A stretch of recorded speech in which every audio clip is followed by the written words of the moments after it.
ਸਤਿ ਸ਼੍ਰੀ ਅਕਾਲ ਜੀ ਦਾ ਖਾਲਸ ਟੀਵੀ ਦੇਖਣ ਵਾਲੇ ਦੇਸ਼ ਦੁਨੀਆ ਦੇ ਸਾਡੇ ਸਾਰੇ ਦਰਸ਼ਕਾਂ ਦਾ ਬਹੁਤ-ਬਹੁਤ ਸਵਾਗਤ ਹੈ। ਪੰਜਾਬ ਦੀਆਂ ਖਾਸ ਖਬਰਾਂ ਦੇ ਖਾਸ ਬੁਲੇਟਿਨ ਦੇ ਨਾਲ ਮੈਂ ਹਰਸ਼ਰਨ ਕੌਰ। ਅੱਜ 7 ਦਸੰਬਰ ਹੈ, ਦਿਨ ਮੰਗਲਵਾਰ ਹੈ। ਖਬਰਾਂ ਦੇ ਵਿਸਥਾਰ ਤੋਂ ਪਹਿਲਾਂ ਤੁਹਾਨੂੰ ਖਾਸ ਤੇ ਵੱਡੀਆਂ ਖਬਰਾਂ ਦੱਸ ਦਿੰਦੇ ਹਾਂ। ਸੰਯੁਕਤ ਕਿਸਾਨ ਮੋਰਚੇ ਦੇ ਵੱਲੋਂ ਸਿੰਘੂ ਬਾਰਡਰ ਤੇ ਅੱਜ ਅਹਿਮ ਮੀਟਿੰਗ ਕੀਤੀ ਜਾਏਗੀ। ਸੰਘਰਸ਼ ਦੇ ਬਾਰੇ ਅਗਲੇ ਫੈਸਲੇ ਲਏ ਜਾ ਸਕਦੇ ਨੇ, ਅਗਲੀ ਰਣਨੀਤੀ ਉਲੀਕੀ ਜਾ ਸਕਦੀ ਹੈ। ਪਿਛਲੀ ਬੈਠਕ ਦੇ ਵਿੱਚ ਕਿਸਾਨਾਂ ਨੇ ਮੋਹਲਤ ਦਿੱਤੀ ਸੀ, ਸਰਕਾਰ ਨੂੰ ਅਲਟੀਮੇਟਮ ਦਿੱਤਾ ਸੀ ਅੱਜ ਤੱਕ ਦਾ, ਜਿਹੜਾ ਕਿ ਖਤਮ ਹੋ ਚੁੱਕਿਆ ਤੇ ਹੁਣ ਕਿਸਾਨਾਂ ਦੇ ਵੱਲੋਂ ਬੈਠਕ ਹੈ ਜਿਹੜੀ ਉਹ ਕੀਤੀ ਜਾਵੇਗੀ ਤੇ ਕੱਲ ਵੀ ਸਿੰਘੂ ਬਾਰਡਰ ਤੇ ਬੈਠਕ ਕੀਤੀ ਗਈ। ਕਿਸਾਨਾਂ ਨੇ ਇਹੀ ਫੈਸਲਾ ਲਿਆ ਕਿ ਜਿਹੜੀ 5 ਮੈਂਬਰੀ ਕਮੇਟੀ ਅਸੀਂ ਬਣਾਈ ਹੈ, ਨਾਮ ਭੇਜੇ ਨੇ, ਉਹਨਾਂ ਦੇ ਨਾਲ ਕੇਂਦਰ ਸਰਕਾਰ ਨੇ ਹਾਲੇ ਤੱਕ ਕੋਈ ਰਾਬਤਾ ਕਾਇਮ ਨਹੀਂ ਕੀਤਾ ਹੈ। ਇਸ ਕਰਕੇ ਅੱਜ ਦੀ ਮੀਟਿੰਗ ਤੇ ਸਰਕਾਰ ਦੇ ਢਿੱਲੇ ਰਵੱਈਏ ਬਾਰੇ ਚਰਚਾ ਕੀਤੀ ਜਾਵੇਗੀ। ਪੰਜਾਬ ਦੇ ਵਿੱਚ ਅੱਜ ਤੋਂ ਫਿਰ ਪੀਆਰਟੀਸੀ ਤੇ ਪਨ ਬੱਸ ਦੇ ਕੱਚੇ ਕਾਮਿਆਂ ਦੇ ਵੱਲੋਂ ਹੜਤਾਲ ਸ਼ੁਰੂ ਕਰ ਦਿੱਤੀ ਜਾਏਗੀ। ਮੁੱਖ ਮੰਤਰੀ ਦੀ ਕੋਠੀ ਮੂਹਰੇ ਕੱਲ ਨੂੰ ਧਰਨਾ ਦਿੱਤਾ ਜਾਏਗਾ। ਇਹ ਸਾਰੇ ਕੱਚੇ ਮੁਲਾਜ਼ਮ ਨੇ ਜਿਹੜੇ ਆਪਣੇ ਆਪ ਨੂੰ ਪੱਕਾ ਕਰਨ ਦੀ ਮੰਗ ਕਰ ਰਹੇ ਨੇ। ਸਰਕਾਰ ਨੇ ਇੱਕ ਮੀਟਿੰਗ ਵੀ ਕੀਤੀ ਸੀ, ਇਹਨਾਂ ਦੇ ਨਾਲ ਇੱਕ ਵਾਅਦਾ ਵੀ ਕੀਤਾ ਸੀ ਜਿਹੜਾ ਕਿ ਨਹੀਂ ਨਿਭਾਇਆ ਗਿਆ ਤੇ ਹੁਣ ਇਹ ਅੱਕ ਕੇ ਫਿਰ ਤੋਂ ਹੜਤਾਲ ਤੇ ਬੈਠਣਗੇ ਤੇ ਜ਼ਾਹਿਰ ਤੌਰ ਤੇ ਪੰਜਾਬ ਦੇ ਜਿਹੜੇ ਨਾਗਰਿਕ ਹੈਗੇ ਨੇ, ਪੰਜਾਬ ਦੇ ਵਾਸੀ ਹੈਗੇ ਨੇ, ਉਹਨਾਂ ਨੂੰ ਜਿਹੜਾ ਖੱਜਲ ਖੁਆਰ ਜ਼ਰੂਰ ਹੋਣਾ ਪਵੇਗਾ ਬੱਸ ਅੱਡਿਆਂ ਦੇ ਵਿੱਚ, ਕਿਉਂਕਿ ਕਾਮੇ ਹੜਤਾਲ ਤੇ ਚਲੇ ਜਾਣਗੇ। ਕੋਈ 5-10 ਕਾਮੇ ਤਾਂ ਹੈ ਨਹੀਂ, ਹਜ਼ਾਰਾਂ ਦੀ ਗਿਣਤੀ ਵਿੱਚ ਹੈਗੇ ਨੇ ਤੇ ਬੱਸਾਂ ਨੇ ਜਿਹੜੀਆਂ ਉਹ ਪ੍ਰਭਾਵਿਤ ਹੋਣਗੀਆਂ। ਪੱਕੇ ਮੁਲਾਜ਼ਮ ਨੇ ਜਿਹੜੇ ਉਹ ਬੱਸਾਂ ਚਲਾਉਂਦੇ ਰਹਿੰਦੇ ਨੇ, ਪਰ ਉਹ ਜ਼ਿਆਦਾ ਨਹੀਂ ਹੈਗੇ। ਦਿੱਲੀ ਦੇ ਮੁੱਖ ਮੰਤਰੀ ਅਰਵਿੰਦ ਕੇਜਰੀਵਾਲ ਅੱਜ ਫੇਰ ਪੰਜਾਬ ਪਹੁੰਚ ਰਹੇ ਨੇ ਤੇ ਇਸ ਵਾਰ ਕੇਜਰੀਵਾਲ ਦੀ ਅੱਖ ਦੁਆਬੇ ਤੇ ਹੈ। ਦੁਆਬੇ ਤੋਂ ਪਾਰਟੀ ਦੀਆਂ ਸਰਗਰਮੀਆਂ ਸ਼ੁਰੂ ਕਰਨਗੇ। ਵਿਧਾਨ ਸਭਾ ਦੇ ਵਿੱਚ ਵਿਰੋਧੀ ਧਿਰ ਦੇ ਲੀਡਰ ਹਰਪਾਲ ਚੀਮਾ ਨੇ ਇਸ ਦੀ ਜਾਣਕਾਰੀ ਦਿੱਤੀ ਹੈ ਤੇ ਇਸ ਵਾਰ ਪਾਰਟੀ ਦੇ ਵੱਲੋਂ ਖਾਸ ਤੌਰ ਤੇ ਬੀਬੀਆਂ ਦੇ ਲਈ ਪ੍ਰੋਗਰਾਮ ਕਰਵਾਇਆ ਜਾ ਰਿਹਾ ਹੈ। ਕਰਤਾਰਪੁਰ ਸਾਹਿਬ ਵਿਖੇ ਅਰਵਿੰਦ ਕੇਜਰੀਵਾਲ ਸੰਬੋਧਨ ਕਰਨਗੇ। ਉਸ ਤੋਂ ਬਾਅਦ ਹੁਸ਼ਿਆਰਪੁਰ ਦੇ ਵਿੱਚ ਐਸਸੀ ਭਾਈਚਾਰੇ ਦੇ ਨਾਲ ਗੱਲਬਾਤ ਵੀ ਕਰਨਗੇ ਤੇ ਕਾਂਗਰਸ ਤੇ ਆਮ ਆਦਮੀ ਪਾਰਟੀ ਦੀ ਸ਼ਬਦੀ ਜੰਗ ਵੀ ਲਗਾਤਾਰ ਜਾਰੀ ਹੈ। ਕੱਲ ਅਰਵਿੰਦ ਕੇਜਰੀਵਾਲ ਨੇ ਟਵੀਟ ਕੀਤਾ ਕਿ ਕਿਸੇ ਸੂਬੇ ਦਾ ਮੁੱਖ ਮੰਤਰੀ ਜੇ ਰੇਤਾ ਚੋਰ ਹੋਵੇ ਤਾਂ ਕੀ ਉਸ ਸੂਬੇ ਦੀ ਤਰੱਕੀ ਹੋ ਸਕਦੀ ਹੈ? ਤਾਂ ਫਿਰ ਪੰਜਾਬ ਕਾਂਗਰਸ ਨੇ ਉਸ ਦਾ ਜਵਾਬ ਦਿੱਤਾ ਹੈ ਟਵੀਟ ਦਾ।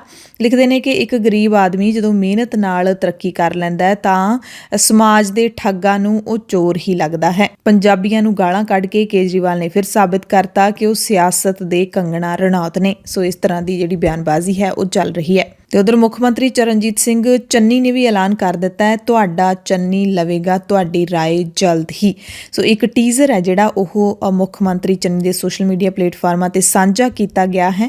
ਸੋ ਜਲਦ ਹੀ ਤੁਹਾਡੀ ਰਾਏ ਲੈਣਗੇ ਮੁੱਖ ਮੰਤਰੀ ਚੰਨੀ। ਇਹ ਕੋਈ ਪ੍ਰੋਗਰਾਮ ਹੈ, ਕੋਈ ਨਵੀਂ ਯੋਜਨਾ ਹੈ, ਇਸ ਬਾਰੇ ਛੇਤੀ ਐਲਾਨ ਕੀਤਾ ਜਾਊਗਾ। ਤੇ ਮੁੱਖ ਮੰਤਰੀ ਚਰਨਜੀਤ ਸਿੰਘ ਚੰਨੀ ਨੇ ਕੱਲ ਰਾਤ ਸੱਚਖੰਡ ਸ੍ਰੀ ਦਰਬਾਰ ਸਾਹਿਬ ਦੇ ਦਰਸ਼ਨ ਵੀ ਕੀਤੇ ਤੇ ਉਸ ਤੋਂ ਪਹਿਲਾਂ ਅੰਮ੍ਰਿਤਸਰ ਦੇ ਵਿੱਚ ਮੁੱਖ ਮੰਤਰੀ ਚਰਨਜੀਤ ਸਿੰਘ ਚੰਨੀ ਸਰਹੱਦੀ ਪਿੰਡ ਖੁਆਲੀ ਦੇ ਵਿੱਚ ਪਹੁੰਚੇ ਤੇ ਇੱਥੇ ਇੱਕ ਪਿੰਡ ਦੇ ਵਿੱਚ ਇੱਕ ਘਰੇ ਜਾ ਕੇ ਇਹਨਾਂ ਨੇ ਰੋਟੀ ਖਾਧੀ, ਪ੍ਰਸ਼ਾਦਾ ਛਕਿਆ ਤੇ ਤਸਵੀਰਾਂ ਦੇ ਵਿੱਚ ਦੇਖਿਆ ਜਾ ਸਕਦਾ ਹੈ ਕਿ ਮੁੱਖ ਮੰਤਰੀ ਚੰਨੀ ਵੀ ਉਸ ਪਰਿਵਾਰ ਦੇ ਮੈਂਬਰਾਂ ਦੇ ਨਾਲ ਪੀੜ੍ਹੀ ਤੇ ਬਹਿ ਕੇ ਸਾਗ ਦੇ ਨਾਲ ਮੱਕੀ ਦੀਆਂ ਰੋਟੀਆਂ ਦਾ ਆਨੰਦ ਲੈ ਰਹੇ ਨੇ। ਸੀਐਮ ਚੰਨੀ ਨੇ ਕਿਹਾ ਕਿ ਮੈਂ ਕਿਸਾਨਾਂ ਦੀਆਂ ਜ਼ਮੀਨੀ ਪੱਧਰ ਦੀਆਂ ਸਮੱਸਿਆਵਾਂ ਜਾਣਨ ਲਈ ਕਿਸਾਨ ਦੇ ਘਰ ਪਹੁੰਚਿਆ ਤੇ ਸੀਐਮ ਚੰਨੀ ਵੀ ਜਦੋਂ ਹੁਣ ਕਿਧਰੇ ਵੀ ਪਹੁੰਚਦੇ ਨੇ ਤਾਂ ਉਹਨਾਂ ਦੇ ਆਲੇ ਦੁਆਲੇ ਕੈਮਰਿਆਂ ਦੀ ਭੀੜ ਹੁੰਦੀ ਹੈ, ਯਾਨੀ ਕਿ ਤਸਵੀਰਾਂ ਖਿੱਚਣ ਵਾਲਿਆਂ ਦੀ ਉਹਨਾਂ ਦੀ ਟੀਮ ਹੈ ਜਿਹੜੀ ਉਹ ਵੀ ਬਣ ਗਈ ਹੈ। ਕੈਪਟਨ ਅਮਰਿੰਦਰ ਸਿੰਘ ਨੇ ਕੱਲ੍ਹ ਐਲਾਨ ਕਰ ਦਿੱਤਾ ਹੈ ਕਿ ਬੀਜੇਪੀ ਤੇ ਢੀਂਡਸਾ ਧੜੇ ਨਾਲ ਮਿਲ ਕੇ ਅਸੀਂ ਪੰਜਾਬ ਦੇ ਵਿੱਚ ਆਪਣੀ ਸਰਕਾਰ ਬਣਾਵਾਂਗੇ। ਕੱਲ੍ਹ ਉਹਨਾਂ ਨੇ ਆਪਣੀ ਪਾਰਟੀ ਦਾ ਚੰਡੀਗੜ੍ਹ ਦੇ ਵਿੱਚ ਉਦਘਾਟਨ ਕੀਤਾ ਹੈ, ਪਾਰਟੀ ਦੇ ਦਫ਼ਤਰ ਦਾ ਉਦਘਾਟਨ ਕੀਤਾ ਹੈ। ਜਦਕਿ ਸੁਖਦੇਵ ਸਿੰਘ ਢੀਂਡਸਾ ਦੇ ਸੰਯੁਕਤ ਅਕਾਲੀ ਦਲ ਦੀ ਕੱਲ੍ਹ ਜਿਹੜੀ ਬੈਠਕ ਹੋਈ ਸੀ ਉਹਦੇ ਵਿੱਚ ਬੀਜੇਪੀ ਦੇ ਨਾਲ ਗੱਠਜੋੜ ਕਰਨ ਬਾਰੇ ਸਹਿਮਤੀ ਨਹੀਂ ਬਣ ਸਕੀ। ਚੰਡੀਗੜ੍ਹ ਦੇ ਵਿੱਚ ਹੋਈ ਬੈਠਕ ਦੇ ਵਿੱਚ ਪਾਰਟੀ ਲੀਡਰਾਂ ਨੇ ਕਿਹਾ ਕਿ ਪ੍ਰਧਾਨ ਮੰਤਰੀ ਮੋਦੀ ਦੇ ਐਲਾਨ ਤੋਂ ਬਾਅਦ ਵਿਵਾਦਿਤ ਖੇਤੀ ਕਾਨੂੰਨ ਵਾਪਸ ਲੈ ਲਏ ਗਏ ਨੇ, ਪਰ ਬੀਜੇਪੀ ਲਈ ਸੂਬੇ ਦਾ ਸਿਆਸੀ ਮਾਹੌਲ ਹਾਲ ਦੀ ਘੜੀ ਸਾਜ਼ਗਾਰ ਨਹੀਂ ਹੈ। ਉਹਨਾਂ ਕਿਹਾ ਕਿ ਕਿਸਾਨ ਅੰਦੋਲਨ ਦੇ ਕਾਰਨ ਦਿਹਾਤੀ ਖੇਤਰ ਨਾਲ ਸੰਬੰਧਿਤ ਲੋਕਾਂ ਦੇ ਮਨਾਂ ਅੰਦਰ ਬੀਜੇਪੀ ਪ੍ਰਤੀ ਪੂਰੀ ਨਫ਼ਰਤ ਭਰੀ ਪਈ ਹੈ। ਯਾਨੀ ਕਿ ਸਾਫ਼-ਸਾਫ਼ ਖਬਰ ਇਹ ਹੈ ਕਿ ਸੰਯੁਕਤ ਜਿਹੜਾ ਅਕਾਲੀ ਦਲ ਹੈ ਉਸ ਦੇ ਕਈ ਲੀਡਰ ਬੀਜੇਪੀ ਦੇ ਖਿਲਾਫ ਹਨ, ਇਸ ਕਰਕੇ ਜਿਹੜਾ ਗੱਠਜੋੜ ਸਿਰੇ ਨਹੀਂ ਚੜ੍ਹ ਸਕਿਆ। ਹਾਲਾਂਕਿ ਪਾਰਟੀ ਨੇ ਅਹਿਮ ਫੈਸਲੇ ਲੈਣ ਦਾ ਅਧਿਕਾਰ ਸੁਖਦੇਵ ਸਿੰਘ ਢੀਂਡਸਾ ਨੂੰ ਸੌਂਪ ਦਿੱਤਾ ਹੈ। ਢੀਂਡਸਾ ਨੇ ਕਿਹਾ ਕਿ ਗੱਠਜੋੜ ਵਾਸਤੇ ਪਾਰਟੀ ਦੀ ਮੀਟਿੰਗ ਮੁੜ ਹੋਵੇਗੀ। ਢੀਂਡਸਾ ਨੇ ਵੀ ਕਿਹਾ ਕਿ ਸਾਡੀ ਕੈਪਟਨ ਅਮਰਿੰਦਰ ਸਿੰਘ ਦੇ ਨਾਲ ਕਦੇ ਵੀ ਮੁਲਾਕਾਤ ਨਹੀਂ ਹੋਈ ਇਸ ਮਸਲੇ ਤੇ, ਜਦਕਿ ਬੀਜੇਪੀ ਦੇ ਅਮਿਤ ਸ਼ਾਹ ਦੇ ਨਾਲ ਜਿਹੜੀ ਬੈਠਕ ਹੈ ਉਹ ਜ਼ਰੂਰ ਹੋਈ ਹੈ। ਉਧਰ ਬੀਜੇਪੀ ਸੁਨੀਲ ਜਾਖੜ ਤੇ ਪ੍ਰਤਾਪ ਸਿੰਘ ਬਾਜਵਾ ਸਮੇਤ ਮਨੀਸ਼ ਤਿਵਾੜੀ ਨੂੰ ਪੱਟਣ ਦੀ ਤਿਆਰੀ ਕਰ ਰਹੀ ਹੈ ਤਾਂ ਕਾਂਗਰਸ ਨੇ ਵੀ ਦਾ ਖੇਡਿਆ ਹੈ। ਸੁਨੀਲ ਜਾਖੜ ਨੂੰ ਕਾਂਗਰਸ ਦੀ ਚੋਣ ਪ੍ਰਚਾਰ ਕਮੇਟੀ ਦੇ ਚੇਅਰਮੈਨ ਬਣਾ ਦਿੱਤਾ ਹੈ ਤੇ ਪ੍ਰਤਾਪ ਸਿੰਘ ਬਾਜਵਾ ਨੂੰ ਮੈਨੀਫੈਸਟੋ ਕਮੇਟੀ ਦੇ ਚੇਅਰਮੈਨ ਬਣਾਇਆ ਗਿਆ। ਹੁਣ ਉਹਨਾਂ ਦੇ ਮੂਹਰੇ ਚੋਗਾ ਸਿੱਟ ਦਿੱਤਾ ਗਿਆ। ਦੇਖੋ ਦੋਵੇਂ ਲੀਡਰ ਚੁੱਕਦੇ ਆ ਜਾਂ ਫਿਰ ਬੀਜੇਪੀ ਨੂੰ ਹੀ ਚੁਣਦੇ ਨੇ। ਪੰਜਾਬ ਹਰਿਆਣਾ ਹਾਈਕੋਰਟ ਨੇ ਬਾਦਲਾਂ ਦੀਆਂ ਬੱਸਾਂ ਦੇ ਲਈ ਰਾਹਤ ਭਰਿਆ ਐਲਾਨ ਕੀਤਾ, ਜਦਕਿ ਅਮਰਿੰਦਰ ਸਿੰਘ ਰਾਜਾ ਵੜਿੰਗ ਜਾਂ ਕਹਿ ਸਕਦੇ ਹਾਂ ਕਿ ਚੰਨੀ ਸਰਕਾਰ ਨੂੰ ਝਟਕਾ ਦਿੱਤਾ ਹੈ। ਸਰਕਾਰ ਨੂੰ ਬੱਸਾਂ ਰਿਲੀਜ਼ ਕਰਨ ਦੀ ਤੁਰੰਤ ਹਦਾਇਤ ਕੀਤੀ ਗਈ ਹੈ। ਜਿਹੜੀਆਂ ਬੱਸਾਂ ਦੇ ਪਰਮਿਟ ਰੱਦ ਕੀਤੇ ਗਏ ਸੀ, ਹਾਈਕੋਰਟ ਨੇ ਉਸ ਫੈਸਲੇ ਨੂੰ ਹੀ ਰੱਦ ਕਰ ਦਿੱਤਾ ਹੈ। ਪੰਜਾਬ ਦੇ ਮੁੱਖ ਮੰਤਰੀ ਚਰਨਜੀਤ ਸਿੰਘ ਚੰਨੀ ਇਲਜ਼ਾਮ ਲਾ ਰਹੇ ਨੇ ਕਿ ਚੋਣਾਂ ਦੇ ਵਿੱਚ ਕੈਪਟਨ ਤੇ ਬਾਦਲ ਦੋਸਤਾਨਾ ਮੈਚ ਖੇਡਣਗੇ। ਕੈਪਟਨ ਦੀ ਨਵੀਂ ਪਾਰਟੀ ਤੇ ਕੋਈ ਭਰੋਸਾ ਨਹੀਂ ਕਰੇਗਾ। ਮੁੱਖ ਮੰਤਰੀ ਚੰਨੀ ਅੰਮ੍ਰਿਤਸਰ ਦੇ ਵਿੱਚ ਕੌਮਾਂਤਰੀ ਪਾਈਟੈਕਸ ਵਪਾਰ ਮੇਲੇ ਦੇ ਸਮਾਪਤੀ ਸਮਾਗਮ ਦੇ ਵਿੱਚ ਪਹੁੰਚੇ ਸੀ। ਇਸ ਮੌਕੇ ਕਾਂਗਰਸ ਪ੍ਰਧਾਨ ਨਵਜੋਤ ਸਿੰਘ ਸਿੱਧੂ ਅਤੇ ਜਿਹੜੇ ਅੰਮ੍ਰਿਤਸਰ ਦੇ ਲੀਡਰ ਨੇ MP ਗੁਰਜੀਤ ਸਿੰਘ ਔਜਲਾ, ਉਹ ਵੀ ਪਹੁੰਚੇ ਹੋਏ ਸੀ। ਟਿਕਰੀ ਬਾਰਡਰ ਤੋਂ ਖਬਰ ਹੈ, ਜਿੱਥੇ ਕਿਸਾਨ ਜਥੇਬੰਦੀ ਦੇ ਰੋਹ ਦੇ ਮੂਹਰੇ ਬਿਜਲੀ ਬੋਰਡ ਝੁਕ ਗਿਆ ਹੈ। ਦਰਅਸਲ ਬਹਾਦਰਗੜ੍ਹ ਦੇ ਕਿਸਾਨ ਬਲਜੀਤ ਸਿੰਘ ਤੇ ਬਿਜਲੀ ਚੋਰੀ ਦਾ ਕੇਸ ਪਾ ਕੇ 44,000 ਰੁਪਏ ਦਾ ਜੁਰਮਾਨਾ ਲਾਇਆ ਗਿਆ ਸੀ ਵਿਭਾਗ ਦੇ ਵੱਲੋਂ, ਜਿਸ ਦੇ ਖਿਲਾਫ ਕਿਸਾਨਾਂ ਨੇ ਬਹਾਦਰਗੜ੍ਹ ਦਾ SDM ਦਫ਼ਤਰ ਘੇਰ ਲਿਆ ਸੀ। ਕਿਸਾਨਾਂ ਦੇ ਰੋਹ ਮੂਹਰੇ ਝੁਕਦੇ SDM ਨੇ ਧਰਨੇ 'ਚ ਪਹੁੰਚ ਕੇ ਬਲਜੀਤ ਸਿੰਘ ਤੇ ਪਾਇਆ ਜੁਰਮਾਨਾ ਰੱਦ ਕਰਨ ਦਾ ਐਲਾਨ ਕਰ ਦਿੱਤਾ ਤੇ ਇਸ ਦੀ ਜਾਣਕਾਰੀ ਜੋਗਿੰਦਰ ਸਿੰਘ ਉਗਰਾਹਾਂ ਨੇ ਪਕੌੜਾ ਚੌਂਕ ਦੀ ਸਟੇਜ ਤੋਂ ਦਿੱਤੀ। ਪੂਰੇ ਪੰਜਾਬ ਦੇ ਵਿੱਚ ਵੱਖ-ਵੱਖ ਵਰਗਾਂ ਦੇ ਲੋਕਾਂ ਦੇ ਵੱਲੋਂ ਰੋਸ ਧਰਨੇ ਲਗਾਤਾਰ ਜਾਰੀ ਨੇ। ਖਬਰ ਕਾਂਸਟੇਬਲ ਭਰਤੀਆਂ ਦੇ ਨਾਲ ਜੁੜੀ ਹੋਈ ਹੈ। ਕਾਂਸਟੇਬਲ ਭਰਤੀ ਵਿੱਚ ਹੋਏ ਕਥਿਤ ਘੁਟਾਲੇ ਦੇ ਖਿਲਾਫ 8 ਦਿਨਾਂ ਤੋਂ ਦਿੱਲੀ ਲੁਧਿਆਣਾ ਹਾਈਵੇ ਤੇ ਡਟੇ ਨੌਜਵਾਨ ਮੁੰਡੇ ਕੁੜੀਆਂ ਨੇ ਕੱਲ ਮੁੱਖ ਮੰਤਰੀ ਚਰਨਜੀਤ ਸਿੰਘ ਚੰਨੀ ਦੀ ਖਰੜ ਰਿਹਾਇਸ਼ ਤੱਕ ਡੰਡੌਤ ਮਾਰਚ ਸ਼ੁਰੂ ਕੀਤਾ ਹੈ। ਧਰਨਾਕਾਰੀ ਡੰਡੌਤ ਕਰਦੇ ਹੋਏ ਖਰੜ ਪਹੁੰਚਣਗੇ, ਜਿੱਥੇ 10 ਦਸੰਬਰ ਨੂੰ ਮੁੱਖ ਮੰਤਰੀ ਦੀ ਕੋਠੀ ਦਾ ਘਿਰਾਓ ਕੀਤਾ ਜਾਵੇਗਾ। ਦਿੱਲੀ ਲੁਧਿਆਣਾ ਹਾਈਵੇ ਤੇ ਸਥਿਤ ਭਗਵਾਨ ਮਹਾਵੀਰ ਚੌਂਕ ਦੇ ਵਿੱਚ ਧਰਨੇ ਵਾਲੀ ਥਾਂ ਤੋਂ ਨਾਅਰਿਆਂ ਦੀ ਗੂੰਜ ਵਿੱਚ ਇਹ ਮਾਰਚ ਸ਼ੁਰੂ ਹੋਇਆ ਤੇ ਬਹੁਤ ਹੀ ਔਖੀ, ਆਪਾਂ ਕਹਿ ਸਕਦੇ ਹਾਂ ਔਖਾ ਰੋਸ ਮੁਜ਼ਾਹਰਾ ਹੈ, ਔਖੀ ਤਪੱਸਿਆ ਹੈਗੀ ਹੈ, ਜਦੋਂ ਧਰਨਾਕਾਰੀ ਜਿਹੜੇ ਨੌਜਵਾਨ ਹੈਗੇ ਨੇ ਉਹ ਡੰਡੌਤ ਕਰਦੇ ਹੋਏ ਉੱਥੋਂ ਖਰੜ ਪਹੁੰਚਣਗੇ। ਡੰਡੌਤ ਕਰਨਾ ਸੌਖਾ ਨਹੀਂ ਹੁੰਦਾ, ਇਹਦੇ ਵਿੱਚ ਜਿਹੜੀਆਂ ਬੀਬੀਆਂ ਵੀ ਸ਼ਾਮਿਲ ਨੇ। ਸੁਖਬੀਰ ਬਾਦਲ ਨੇ ਆਪਣੀ ਸਰਕਾਰ ਬਣਨ ਤੇ ਮੁੜ ਤੋਂ ਵਿਸ਼ਵ ਕਬੱਡੀ ਕੱਪ ਕਰਵਾਉਣ ਦਾ ਐਲਾਨ ਕੀਤਾ ਹੈ, ਜਿਸ ਵਿੱਚ ਕਰੋੜਾਂ ਦੇ ਇਨਾਮ ਦਿੱਤੇ ਜਾਣਗੇ। ਇੱਕ ਅਹਿਮ ਖਬਰ ਬੇਅਦਬੀ ਮਾਮਲੇ ਦੇ ਨਾਲ ਜੁੜੀ ਹੋਈ ਤੁਹਾਨੂੰ ਦੱਸ ਦਿੰਦੇ ਹਾਂ। ਪੰਜਾਬ ਦੇ ਫਰੀਦਕੋਟ ਦੇ ਵਿੱਚ ਸ੍ਰੀ ਗੁਰੂ ਗ੍ਰੰਥ ਸਾਹਿਬ ਜੀ ਦੇ ਬੇਅਦਬੀ ਮਾਮਲੇ ਦੇ ਵਿੱਚ ਜਾਂਚ ਕਰ ਰਹੀ ਸਿੱਟ ਕੱਲ ਗੁਰਮੀਤ ਰਾਮ ਰਹੀਮ ਬਲਾਤਕਾਰੀ ਤੇ ਕਾਤਲ ਸਾਧ ਜਿਹੜਾ ਜੇਲ੍ਹ ਦੇ ਵਿੱਚ ਬੰਦ ਹੈ, ਉਸ ਦੇ ਡੇਰੇ ਸਿਰਸੇ ਦੇ ਵਿੱਚ 2 ਜਿਹੜੀਆਂ ਮੁੱਖ ਚੇਲੀਆਂ ਹੈਗੀਆਂ ਨੇ ਉਹਨਾਂ ਤੋਂ ਪੁੱਛ ਪੜਤਾਲ ਕਰਨ ਦੇ ਲਈ ਪਹੁੰਚੀ, ਪਰ ਡੇਰਾ ਪ੍ਰਬੰਧਕ ਕਮੇਟੀ ਦੀ ਮੈਂਬਰ ਵਿਪਾਸਨਾ ਤੇ PR ਨੈਣ ਦੋਵੇਂ ਨਹੀਂ ਮਿਲੀਆਂ। ਟੀਮ ਨੇ ਲਗਭਗ 3 ਘੰਟੇ ਡੇਰੇ ਦੇ ਵਿੱਚ ਬਿਤਾਏ। ਟੀਮ ਨਾਲ ਸਿਰਸਾ ਦੇ SP ਅਰਪਿਤ ਜੈਨ ਵੀ ਪਹੁੰਚੇ ਹੋਏ ਸੀ। ਹਾਲਾਂਕਿ ਡੇਰੇ ਦੇ ਪ੍ਰਬੰਧਕਾਂ ਨੇ ਭਰੋਸਾ ਦਿਵਾਇਆ ਹੈ ਕਿ ਅਗਲੇ ਕੁਝ ਦਿਨਾਂ ਦੇ ਵਿੱਚ ਦੋਵਾਂ ਨੂੰ ਅਸੀਂ ਜਾਂਚ ਦੇ ਵਿੱਚ ਸ਼ਾਮਲ ਕਰਵਾਵਾਂਗੇ। ਇਸ ਮੌਕੇ ਡੇਰੇ ਦੇ ਵਕੀਲ ਕੇਵਲ ਸਿੰਘ ਬਰਾੜ ਨੇ ਕਿਹਾ ਕਿ ਸ੍ਰੀ ਗੁਰੂ ਗ੍ਰੰਥ ਸਾਹਿਬ ਜੀ ਦੀ ਬੇਅਦਬੀ ਕਰਨਾ ਤਾਂ ਦੂਰ, ਕੋਈ ਵੀ ਡੇਰਾ ਪ੍ਰੇਮੀ ਇਸ ਬਾਰੇ ਸੋਚ ਵੀ ਨਹੀਂ ਸਕਦਾ। ਉਹਨਾਂ ਇਲਜ਼ਾਮ ਲਾਇਆ ਕਿ ਬੇਅਦਬੀ ਮਾਮਲੇ ਵਿੱਚ ਡੇਰਾ ਪ੍ਰੇਮੀਆਂ ਨੂੰ ਫਸਾਇਆ ਜਾ ਰਿਹਾ ਹੈ। ਜਲੰਧਰ ਦੇ ਮਹਿਤਪੁਰ ਬਲਾਕ ਦੇ ਵਿੱਚ ਆਉਂਦੇ ਪਿੰਡ ਇਸਮਾਇਲਪੁਰ ਦੇ ਲੋੜਵੰਦ ਬੇਜ਼ਮੀਨੇ ਲੋਕਾਂ ਨੇ ਸਰਕਾਰ ਦੀ ਉਡੀਕ ਛੱਡ ਕੇ ਆਪ ਹੀ ਪੰਚਾਇਤੀ ਜ਼ਮੀਨ ਹੈ ਜਿਹੜੀ ਉਹ ਲੈ ਲਈ ਹੈ। ਚੂਨਾ ਪਾ ਕੇ 5-5 ਮਰਲੇ ਦੇ ਪਲਾਟ ਦੀਆਂ ਨਿਸ਼ਾਨੀਆਂ ਨੇ ਜਿਹੜੀਆਂ ਉਹ ਲਾ ਲਈਆਂ ਨੇ। ਚੰਨੀ ਸਰਕਾਰ ਦੇ ਵੱਲੋਂ 5-5 ਮਰਲੇ ਦੇ ਪਲਾਟ ਦੇਣ ਦੇ ਵਾਅਦੇ ਨੂੰ ਪੂਰਾ ਹੁੰਦਾ ਨਾ ਦੇਖ ਕੇ ਉਹਨਾਂ ਨੇ ਆਪ ਮੁਹਾਰੇ ਹੀ ਪੰਚਾਇਤੀ ਜ਼ਮੀਨ ਤੇ ਕਬਜ਼ਾ ਕਰ ਲਿਆ। ਪੰਚਾਇਤ ਅਫਸਰ ਨੇ ਕਿਹਾ ਕਿ ਪੰਚਾਇਤੀ ਜ਼ਮੀਨ ਤੇ ਕਬਜ਼ਾ ਕਰਨਾ, ਇਸ ਤਰ੍ਹਾਂ ਕਬਜ਼ਾ ਕਰਨਾ ਗਲਤ ਹੈ। CBSE ਨੇ ਕੱਲ ਹੁਕਮ ਜਾਰੀ ਕਰਕੇ ਕਿਹਾ ਕਿ ਬੋਰਡ ਦੀਆਂ 10ਵੀਂ ਤੇ 12ਵੀਂ ਜਮਾਤ ਦੀਆਂ ਪ੍ਰੀਖਿਆਵਾਂ ਦੇ ਵਿੱਚ ਬਹੁ ਵਿਕਲਪੀ ਪ੍ਰਸ਼ਨਾਂ ਦੇ ਉੱਤਰ ਸਿਰਫ ਵੱਡੇ ਅੱਖਰਾਂ ਦੇ ਵਿੱਚ ਹੀ ਲਿਖੇ ਜਾਣਗੇ, ਯਾਨੀ ਕਿ ਕੈਪੀਟਲ ਲੈਟਰਸ ਦੇ ਵਿੱਚ ਹੀ ਲਿਖੇ ਜਾਣਗੇ। ਛੋਟੀ ABC ਛੋਟੇ ਅੱਖਰਾਂ ਦੇ ਵਿੱਚ ਉੱਤਰ ਨਹੀਂ ਲਿਖ ਸਕਦੇ ਵਿਦਿਆਰਥੀ। ਇਸ ਤੋਂ ਪਹਿਲਾਂ ਛੋਟੇ ਅੱਖਰਾਂ ਦੇ ਵਿੱਚ ਉੱਤਰ ਲਿਖਣ ਕਰਕੇ ਪੇਪਰ ਚੈੱਕ ਕਰਨ ਤੇ ਉਹਨਾਂ ਦੇ ਸਹੀ ਅੰਕ ਦੇਣ ਵਿੱਚ ਸਮੱਸਿਆ ਆ ਰਹੀ ਸੀ। ਇਸ ਕਰਕੇ ਬੋਰਡ ਨੇ ਸੁਪਰਡੈਂਟਾਂ ਤੇ ਸਕੂਲ ਮੁਖੀਆਂ ਨੂੰ ਹੁਕਮ ਦਿੱਤੇ ਨੇ ਕਿ ਉਹ ਇਸ ਫੈਸਲੇ ਨੂੰ ਅੱਜ ਹੋਣ ਵਾਲੀ ਪ੍ਰੀਖਿਆ ਵਿੱਚ ਲਾਗੂ ਕਰਵਾਉਣ। ਪੰਜਾਬ ਦੀਆਂ ਖਾਸ ਖਬਰਾਂ ਦੀ ਖਾਸ ਬੁਲੇਟਿਨ ਦੇ ਵਿੱਚ ਹੁਣ ਖਬਰਾਂ ਵਿਸਤਾਰ ਦੇ ਨਾਲ। 2 ਦਿਨ ਪਹਿਲਾਂ ਸ੍ਰੀ ਮੁਕਤਸਰ ਸਾਹਿਬ ਜ਼ਿਲ੍ਹੇ ਦੇ ਪਿੰਡ ਭੂੰਦੜ ਦੇ ਵਿੱਚ ਕਤਲ ਕੀਤੇ ਗਏ ਡੇਰਾ ਪ੍ਰੇਮੀ ਚਰਨ ਦਾਸ ਦੇ ਮਾਮਲੇ 'ਚ ਪੁਲਿਸ ਦੇ ਹੱਥ CCTV ਫੁਟੇਜ ਲੱਗੀ ਹੈ, ਪਰ ਕਤਲ ਕੀਤੇ ਜਾਣ ਵਕਤ ਹਨੇਰਾ ਹੋਣ ਕਰਕੇ ਕਾਤਲਾਂ ਨੂੰ ਕੋਈ ਦੇਖ ਨਹੀਂ ਸਕਿਆ ਸੀ, ਕਿਉਂਕਿ ਪਿੰਡ ਦੇ ਵਿੱਚ ਬਿਜਲੀ ਬੰਦ ਸੀ। ਪੁਲਿਸ ਨੂੰ ਹੋਰ ਕੋਈ ਸੁਰਾਗ ਨਹੀਂ ਮਿਲਿਆ ਤੇ CCTV ਦੇ ਵਿੱਚ ਜਿਹੜੀ ਫੁਟੇਜ ਮਿਲੀ ਹੈ, ਕਿਉਂਕਿ ਰਾਤ ਨੂੰ ਕਤਲ ਕੀਤਾ ਗਿਆ ਹੈ, ਜਦੋਂ ਦਿਨ ਢਲ ਜਾਂਦਾ ਹੈ, ਹਨੇਰਾ ਹੋਣਾ ਸ਼ੁਰੂ ਹੋ ਜਾਂਦਾ ਹੈ, ਉਸ ਵੇਲੇ ਵਾਰਦਾਤ ਹੋਈ ਸੀ। ਡੇਰਾ ਪ੍ਰੇਮੀ ਚਰਨ ਦਾਸ ਨੂੰ ਕਤਲ ਕੀਤਾ ਗਿਆ ਸੀ ਤੇ ਹੁਣ CCTV ਫੁਟੇਜ ਦੇ ਆਧਾਰ ਤੇ ਪੁਲਿਸ ਨੂੰ ਅੱਗੇ ਇਸ ਮਾਮਲੇ ਤੱਕ ਪਹੁੰਚਣ 'ਚ ਕਿੰਨੀ ਕੁ ਮਦਦ ਮਿਲੇਗੀ, ਇਸ ਬਾਰੇ ਕੁਝ ਨਹੀਂ ਕਿਹਾ ਜਾ ਸਕਦਾ ਤੇ ਪੁਲਿਸ ਜਾਂਚ ਜ਼ਰੂਰ ਕਰ ਰਹੀ ਹੈ। ਅਗਲੀ ਖਬਰ ਨਾਗਾਲੈਂਡ ਹਿੰਸਾ ਦੇ ਨਾਲ ਜੁੜੀ ਹੋਈ ਹੈ, ਜਿੱਥੇ ਫੌਜ ਨੇ ਨਾਗਾਲੈਂਡ ਦੇ ਹੀ ਨਾਗਰਿਕਾਂ ਨੂੰ ਮਾਰ ਮੁਕਾਇਆ। ਹਾਲਾਂਕਿ ਫੌਜ ਕਹਿ ਰਹੀ ਹੈ ਕਿ ਅਸੀਂ ਅੱਤਵਾਦੀਆਂ ਦੇ ਇੱਥੇ ਲੁਕੇ ਹੋਣ ਦੀ ਪੱਕੀ ਜਾਣਕਾਰੀ ਲੈ ਕੇ ਪਹੁੰਚੇ ਸੀ, ਪਰ ਧੜਾ ਧੜ ਗੋਲੀਆਂ ਦੇ ਨਾਲ ਆਮ ਲੋਕ ਭੁੰਨ ਦਿੱਤੇ ਗਏ। ਮੋਨ ਜ਼ਿਲ੍ਹੇ ਦੇ ਵਿੱਚ ਸੋਮਵਾਰ ਨੂੰ ਗਮਗੀਨ ਅਤੇ ਤਣਾਅਪੂਰਨ ਮਾਹੌਲ ਦੇ ਵਿੱਚ ਮਾਰੇ ਗਏ 14 ਲੋਕਾਂ ਦਾ ਅੰਤਿਮ ਸੰਸਕਾਰ ਕਰ ਦਿੱਤਾ ਗਿਆ।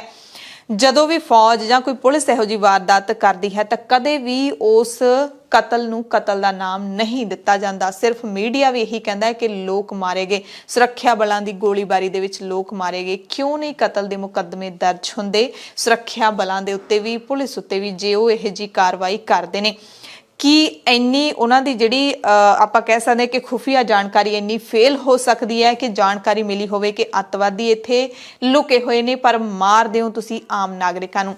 ਖੈਰ, ਅੰਤਿਮ ਸੰਸਕਾਰ ਮੌਕੇ ਨਾਗਾਲੈਂਡ ਦੇ ਸੀਐਮ ਤੋਂ ਇਲਾਵਾ ਉਹਨਾਂ ਦੇ ਮੰਤਰੀ ਮੰਡਲ ਦੇ ਕਈ ਮੈਂਬਰ, ਪੁਲਿਸ ਤੇ ਪ੍ਰਸ਼ਾਸਨ ਦੇ ਵੱਡੇ ਅਧਿਕਾਰੀ ਮੌਜੂਦ ਸਨ। ਇਸ ਘਟਨਾ ਦੇ ਵਿਰੋਧ ਵਿੱਚ ਮਰਨ ਵਾਲਿਆਂ ਦੇ ਨਾਲ ਸ਼ੋਕ ਜਤਾਉਣ ਅਤੇ ਅੰਤਿਮ ਵਿਦਾਈ ਦੇਣ ਲਈ ਖਾਸ ਤੌਰ ਤੇ ਵੱਡੀ ਗਿਣਤੀ ਵਿੱਚ ਲੋਕ ਵੀ ਪਹੁੰਚੇ ਹੋਏ ਸੀ। ਨਾਗਾਲੈਂਡ ਦੇ ਮੁੱਖ ਮੰਤਰੀ ਨੇਫਿਓ ਰੀਓ ਨੇ ਕੇਂਦਰ ਸਰਕਾਰ ਨੂੰ AFSPA यानी कि armed forces special power act हटाउण ਦੀ ਮੰਗ ਕੀਤੀ ਤੇ ਉਹਨਾਂ ਦੀ ਮੰਗ ਦੇ ਕੁਝ ਘੰਟਿਆਂ ਬਾਅਦ ਲੋਕ ਸਭਾ ਵਿੱਚ ਦਿੱਤੇ ਆਪਣੇ ਬਿਆਨ ਵਿੱਚ ਗ੍ਰਹਿ ਮੰਤਰੀ ਅਮਿਤ ਸ਼ਾਹ ਨੇ ਕਿਹਾ ਕਿ ਇਹ ਤੈਅ ਕੀਤਾ ਗਿਆ ਹੈ ਕਿ ਅੱਗੇ ਤੋਂ ਅਜਿਹੀ ਘਟਨਾ ਨਾ ਵਾਪਰੇ। ਯਾਨੀ ਕਿ ਜਿਹੜਾ AFSPA ਉਸ ਨੂੰ ਹਟਾਉਣ ਨੂੰ ਲੈ ਕੇ ਕੋਈ ਵੀ ਉਹਨਾਂ ਨੇ ਬਿਆਨ ਨਹੀਂ ਦਿੱਤਾ। ਤੇ ਇਸ ਘਟਨਾ ਦੇ ਵਿੱਚ ਵੱਡੀ ਰਾਹਤ ਦੀ ਗੱਲ ਇਹ ਮਿਲ ਰਹੀ ਹੈ ਕਿ ਪੁਲਿਸ ਨੇ ਸੁਰੱਖਿਆ ਬਲਾਂ ਦੇ ਖਿਲਾਫ ਕੇਸ ਦਰਜ ਕਰ ਲਏ ਨੇ। ਹੁਣੀ ਆਪਾਂ ਗੱਲ ਕੀਤੀ ਸੀ ਕਿ ਜਦੋਂ ਅਜਿਹੀਆਂ ਘਟਨਾਵਾਂ ਵਾਪਰਦੀਆਂ ਨੇ ਸੁਰੱਖਿਆ ਬਲਾਂ ਤੇ ਪੁਲਿਸ ਦੇ ਖਿਲਾਫ ਕੇਸ ਦਰਜ ਨਹੀਂ ਕੀਤੇ ਜਾਂਦੇ ਜੇ ਉਹ ਲੋਕਾਂ ਦਾ ਕਤਲ ਕਰਦੇ ਨੇ। ਖੈਰ, ਇਸ ਘਟਨਾ ਦੇ ਵਿੱਚ ਫੌਜ ਦੀ 21 ਪੈਰਾ ਵਿਸ਼ੇਸ਼ ਫੋਰਸ ਦੇ ਸੁਰੱਖਿਆ ਬਲਾਂ ਦੇ ਖਿਲਾਫ ਕਤਲ ਦਾ ਮੁਕੱਦਮਾ ਦਰਜ ਕੀਤਾ ਗਿਆ। ਮੋਨ ਕਸਬੇ ਦੇ ਵਿੱਚ ਭਾਵੇਂ ਧਾਰਾ 144 ਦੇ ਤਹਿਤ ਪਾਬੰਦੀ ਦੇ ਹੁਕਮ ਲਾਗੂ ਨੇ ਪਰ ਹਾਲਾਤ ਹਾਲੇ ਵੀ ਉੱਥੇ ਤਲਖੀ ਵਾਲੇ ਬਣੇ ਹੋਏ ਨੇ, ਤਣਾਅਪੂਰਨ ਬਣੇ ਹੋਏ ਨੇ। ਹੁਣ ਵੀ ਕਿਉਂ ਨਾ 14 ਲੋਕਾਂ ਦੀ ਮੌਤ ਹੋ ਗਈ ਹੈ, 14 ਘਰ ਸੁੰਨੇ ਹੋ ਗਏ ਨੇ। ਇਸ ਦੌਰਾਨ ਸੁਰੱਖਿਆ ਬਲਾਂ ਦੇ ਵੱਲੋਂ ਗਲਤ ਪਛਾਣ ਨੂੰ ਲੈ ਕੇ ਕੀਤੀ ਗੋਲੀਬਾਰੀ ਦੌਰਾਨ ਮਾਰੇ ਗਏ ਆਮ ਨਾਗਰਿਕਾਂ ਦੀ ਗਿਣਤੀ ਨੂੰ ਲੈ ਕੇ ਵੀ ਦੁਚਿੱਤੀ ਬਣੀ ਹੋਈ ਹੈ। ਸ਼ੁਰੂਆਤ ਦੇ ਵਿੱਚ 17 ਆਮ ਨਾਗਰਿਕਾਂ ਦੇ ਮਾਰੇ ਜਾਣ ਦਾ ਦਾਅਵਾ ਕੀਤਾ ਗਿਆ ਸੀ ਪਰ ਹੁਣ ਅੰਕੜਾ ਘਟਾ ਕੇ 14 ਕਰ ਦਿੱਤਾ ਗਿਆ ਹੈ। ਵੱਖ-ਵੱਖ ਹਸਪਤਾਲਾਂ ਦੇ ਵਿੱਚ ਜ਼ਖਮੀ ਲੋਕਾਂ ਦੀ ਗਿਣਤੀ ਵੀ ਥੋੜੀ ਨਹੀਂ ਹੈਗੀ, 28 ਹੈ, ਜਿਨ੍ਹਾਂ ਦੇ ਵਿੱਚੋਂ 6 ਦੀ ਹਾਲਤ ਗੰਭੀਰ ਦੱਸੀ ਜਾ ਰਹੀ ਹੈ, ਯਾਨੀ 6 ਹੋਰ ਹਾਲੇ ਮਰਨ ਕਿਨਾਰੇ ਨੇ। ਤੇ ਨਾਗਾਲੈਂਡ ਦੇ ਇਹਨਾਂ ਕਤਲਾਂ ਦਾ ਮੁੱਦਾ ਲੋਕ ਸਭਾ ਦੇ ਵਿੱਚ ਵੀ ਗੂੰਜਿਆ। ਮ੍ਰਿਤਕਾਂ ਦੇ ਵਾਰਸਾਂ ਦੇ ਲਈ ਯੋਗ ਮੁਆਵਜ਼ੇ ਤੇ ਉੱਚ ਪੱਧਰੀ ਜਾਂਚ ਦੀ ਮੰਗ ਕੀਤੀ ਹੈ। ਲੋਕ ਸਭਾ ਦੇ ਵਿੱਚ ਕੌਮੀ ਜਮਹੂਰੀ ਪ੍ਰਗਤੀਸ਼ੀਲ ਪਾਰਟੀ ਯਾਨੀ ਕਿ NDPP, Congress, DMK, TMC, Shiv Sena, JDU, ਰਾਸ਼ਟਰੀ ਕਾਂਗਰਸ ਪਾਰਟੀ ਤੇ ਬਸਪਾ ਸਮੇਤ ਵੱਖ-ਵੱਖ ਪਾਰਟੀਆਂ ਦੇ ਮੈਂਬਰਾਂ ਨੇ ਇਹ ਮੁੱਦਾ ਚੁੱਕਿਆ। ਇਸ ਘਟਨਾ ਦੀ ਉੱਚ ਪੱਧਰੀ ਜਾਂਚ ਕਰਵਾਉਣ, ਮ੍ਰਿਤਕਾਂ ਦੇ ਵਾਰਸਾਂ ਨੂੰ ਯੋਗ ਮੁਆਵਜ਼ਾ ਦੇਣ ਤੇ ਗ੍ਰਹਿ ਮੰਤਰੀ ਵੱਲੋਂ ਇਸ ਮਾਮਲੇ ਤੇ ਪੂਰੀ ਸਥਿਤੀ ਸਪਸ਼ਟ ਕੀਤੇ ਜਾਣ ਦੀ ਮੰਗ ਕੀਤੀ। ਕਾਂਗਰਸ ਦੇ ਗੌਰਵ ਗੋਗੋਈ ਨੇ ਕਿਹਾ ਕਿ 4-5 ਦਸੰਬਰ ਨੂੰ ਨਾਗਾਲੈਂਡ ਦੇ ਵਿੱਚ ਜੋ ਕੁਝ ਹੋਇਆ ਉਸ ਨੂੰ ਕਾਲੇ ਦਿਨ ਵਜੋਂ ਯਾਦ ਕੀਤਾ ਜਾਏਗਾ। ਤ੍ਰਿਣਮੂਲ ਕਾਂਗਰਸ ਦੇ ਸੰਦੀਪ ਬੰਦੋਪਾਧਿਆਏ ਨੇ ਕਿਹਾ ਕਿ ਇਸ ਘਟਨਾ ਦੀ ਉਚਿਤ ਜਾਂਚ ਕੀਤੀ ਜਾਵੇ, ਯੋਗ ਮੁਆਵਜ਼ਾ ਦਿੱਤਾ ਜਾਵੇ। JDU ਦੇ ਰਾਜੀਵ ਰੰਜਨ ਮਿਸ਼ਰਾ ਨੇ ਕਿਹਾ ਕਿ ਸਰਕਾਰ ਨਾਰਥ ਈਸਟ ਦੇ ਵਿੱਚ ਸ਼ਾਂਤੀ ਸਥਾਪਨਾ ਲਈ ਕੋਸ਼ਿਸ਼ਾਂ ਕਰ ਰਹੀ ਹੈ ਤੇ ਗਲਤ ਪਛਾਣ ਦੇ ਆਧਾਰ ਤੇ ਬੇਦੋਸ਼ੀਆਂ ਦੀ ਹੱਤਿਆ ਦੇ ਨਾਲ ਅਮਨ ਬਹਾਲੀ ਦੇ ਯਤਨਾਂ ਨੂੰ ਸੱਟ ਜ਼ਰੂਰ ਵੱਜੀ ਹੈ। ਗੱਲ ਕਰਾਂਗੇ ਹੁਣ ਓਮਿਕਰੋਨ ਦੀ। ਕਰੋਨਾ ਦਾ ਜਿਹੜਾ ਨਵਾਂ ਸਰੂਪ ਜਿਸ ਦਾ ਕਾਫੀ ਰੌਲਾ ਪੈ ਰਿਹਾ ਹੈ, ਓਮਿਕਰੋਨ, ਉਸ ਦੇ ਜਿਹੜੇ ਪੂਰੀ ਦੁਨੀਆ ਦੇ ਵੱਖ-ਵੱਖ ਮੁਲਕਾਂ ਦੇ ਵਿੱਚ ਕੇਸ ਵੱਧਦੇ ਜਾ ਰਹੇ ਨੇ। ਭਾਰਤ ਦੇ ਵਿੱਚ ਵੀ ਕੇਸਾਂ ਦੀ ਗਿਣਤੀ ਹੈ ਜਿਹੜੀ ਉਹ 20 ਦੇ ਨੇੜੇ ਪਹੁੰਚਣ ਵਾਲੀ ਹੈ ਤੇ ਯਾਤਰਾ ਸੰਬੰਧੀ ਕਈ ਪਾਬੰਦੀਆਂ ਲਾ ਦਿੱਤੀਆਂ ਨੇ ਵੱਖ-ਵੱਖ ਮੁਲਕਾਂ ਨੇ। ਉਹ ਸਾਰੇ ਮੁਲਕਾਂ ਨੇ ਜਿਹੜੀਆਂ ਪਾਬੰਦੀਆਂ ਲਾਈਆਂ ਨੇ ਉਹ ਅਸੀਂ ਤੁਹਾਨੂੰ ਦੱਸਦੇ ਹਾਂ। ਸਭ ਤੋਂ ਪਹਿਲਾਂ UK ਨੇ ਜਿਹੜੇ ਨਵੇਂ ਨਿਯਮ ਐਲਾਨੇ ਨੇ ਉਹ ਤੁਹਾਨੂੰ ਦੱਸਦੇ ਹਾਂ। 7 ਦਸੰਬਰ ਤੋਂ ਬਰਤਾਨੀਆ ਦੀ ਯਾਤਰਾ ਕਰਨ ਵਾਲੇ ਲੋਕਾਂ ਦੇ ਲਈ ਨਵੇਂ ਨਿਯਮ ਬਣਾ ਦਿੱਤੇ ਗਏ ਨੇ, ਜਿਨ੍ਹਾਂ ਦੇ ਮੁਤਾਬਿਕ ਬਰਤਾਨੀਆ ਦੀ ਯਾਤਰਾ ਸ਼ੁਰੂ ਕਰਨ ਤੋਂ ਪਹਿਲਾਂ ਲੋਕਾਂ ਨੂੰ ਕੋਵਿਡ ਦਾ ਟੈਸਟ ਕਰਾਉਣਾ ਹੀ ਹੋਵੇਗਾ ਤੇ ਬਰਤਾਨੀਆ ਪਹੁੰਚਣ ਤੋਂ ਬਾਅਦ ਵੀ ਉਹਨਾਂ ਦਾ ਕੋਵਿਡ ਟੈਸਟ ਕੀਤਾ ਜਾਏਗਾ। ਕੋਵਿਡ ਟੈਸਟ ਦੇ ਨਤੀਜੇ ਆਉਣ ਤੱਕ ਯਾਤਰੀਆਂ ਨੂੰ ਆਪਣੇ ਆਪ ਨੂੰ ਸੈਲਫ ਆਈਸੋਲੇਸ਼ਨ ਦੇ ਵਿੱਚ ਰੱਖਣਾ ਹੋਏਗਾ, ਆਪਣੇ ਆਪ ਨੂੰ ਬੰਦ ਰੱਖਣਾ ਹੋਏਗਾ, ਪਰ ਆਪਣੇ ਘਰ ਦੇ ਵਿੱਚ ਰੱਖ ਸਕਦੇ ਨੇ। ਭਾਵੇਂ ਉਹਨਾਂ ਦੀ ਵੈਕਸੀਨੇਸ਼ਨ ਹੋਈ ਹੈ ਜਾਂ ਨਹੀਂ ਹੋਈ, ਉਹਨਾਂ ਨੂੰ ਕੁਆਰੰਟਾਈਨ ਰਹਿਣਾ ਹੀ ਪਊਗਾ। ਜੇ ਟੈਸਟ ਰਿਪੋਰਟ ਨੈਗੇਟਿਵ ਆਉਂਦੀ ਹੈ ਉਸ ਤੋਂ ਬਾਅਦ ਯਾਤਰੀ ਆਪਣੇ ਸੈਲਫ ਕੁਆਰੰਟਾਈਨ ਨੂੰ, ਸੈਲਫ ਆਈਸੋਲੇਸ਼ਨ ਨੂੰ ਖਤਮ ਕਰ ਸਕਦੇ ਨੇ। ਨਾਲ ਹੀ ਬਰਤਾਨੀਆ ਆਉਣ ਤੇ ਯਾਤਰੀਆਂ ਨੂੰ ਪੈਸੇਂਜਰ ਲੋਕੇਟਰ ਫਾਰਮ ਵੀ ਭਰਨਾ ਹੋਏਗਾ ਕਿ ਉਹ ਰਹਿ ਕਿੱਥੇ ਰਹੇ ਨੇ। UK ਦੇ ਸਿਹਤ ਸਕੱਤਰ ਸਾਜਿਦ ਜਾਵੇਦ ਨੇ ਆਪਣੇ ਟਵੀਟ ਵਿੱਚ ਲਿਖਿਆ ਹੈ ਕਿ ਸੋਮਵਾਰ ਸਵੇਰੇ 4 ਵਜੇ ਤੋਂ ਸਿਰਫ UK ਆਇਰਿਸ਼ ਨਾਗਰਿਕ ਅਤੇ ਵਸਨੀਕ ਜੋ ਨਾਈਜੀਰੀਆ ਤੋਂ ਆ ਰਹੇ ਨੇ ਉਹਨਾਂ ਨੂੰ ਹੀ ਐਂਟਰੀ ਦੀ ਇਜਾਜ਼ਤ ਹੋਵੇਗੀ ਅਤੇ ਉਹਨਾਂ ਨੂੰ ਕੁਆਰੰਟਾਈਨ ਫੈਸਿਲਿਟੀ ਵਿੱਚ ਇਕਾਂਤਵਾਸ ਲਾਜ਼ਮੀ ਕਰਨਾ ਪਵੇਗਾ।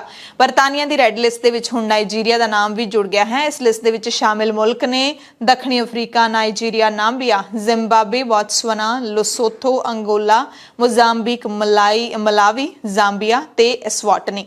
ਇਹ ਮੁਲਕ ਹੈਗੇ ਨੇ ਜਿਹੜੇ ਰੈੱਡ ਲਿਸਟ ਦੇ ਵਿੱਚ ਸ਼ਾਮਿਲ ਨੇ।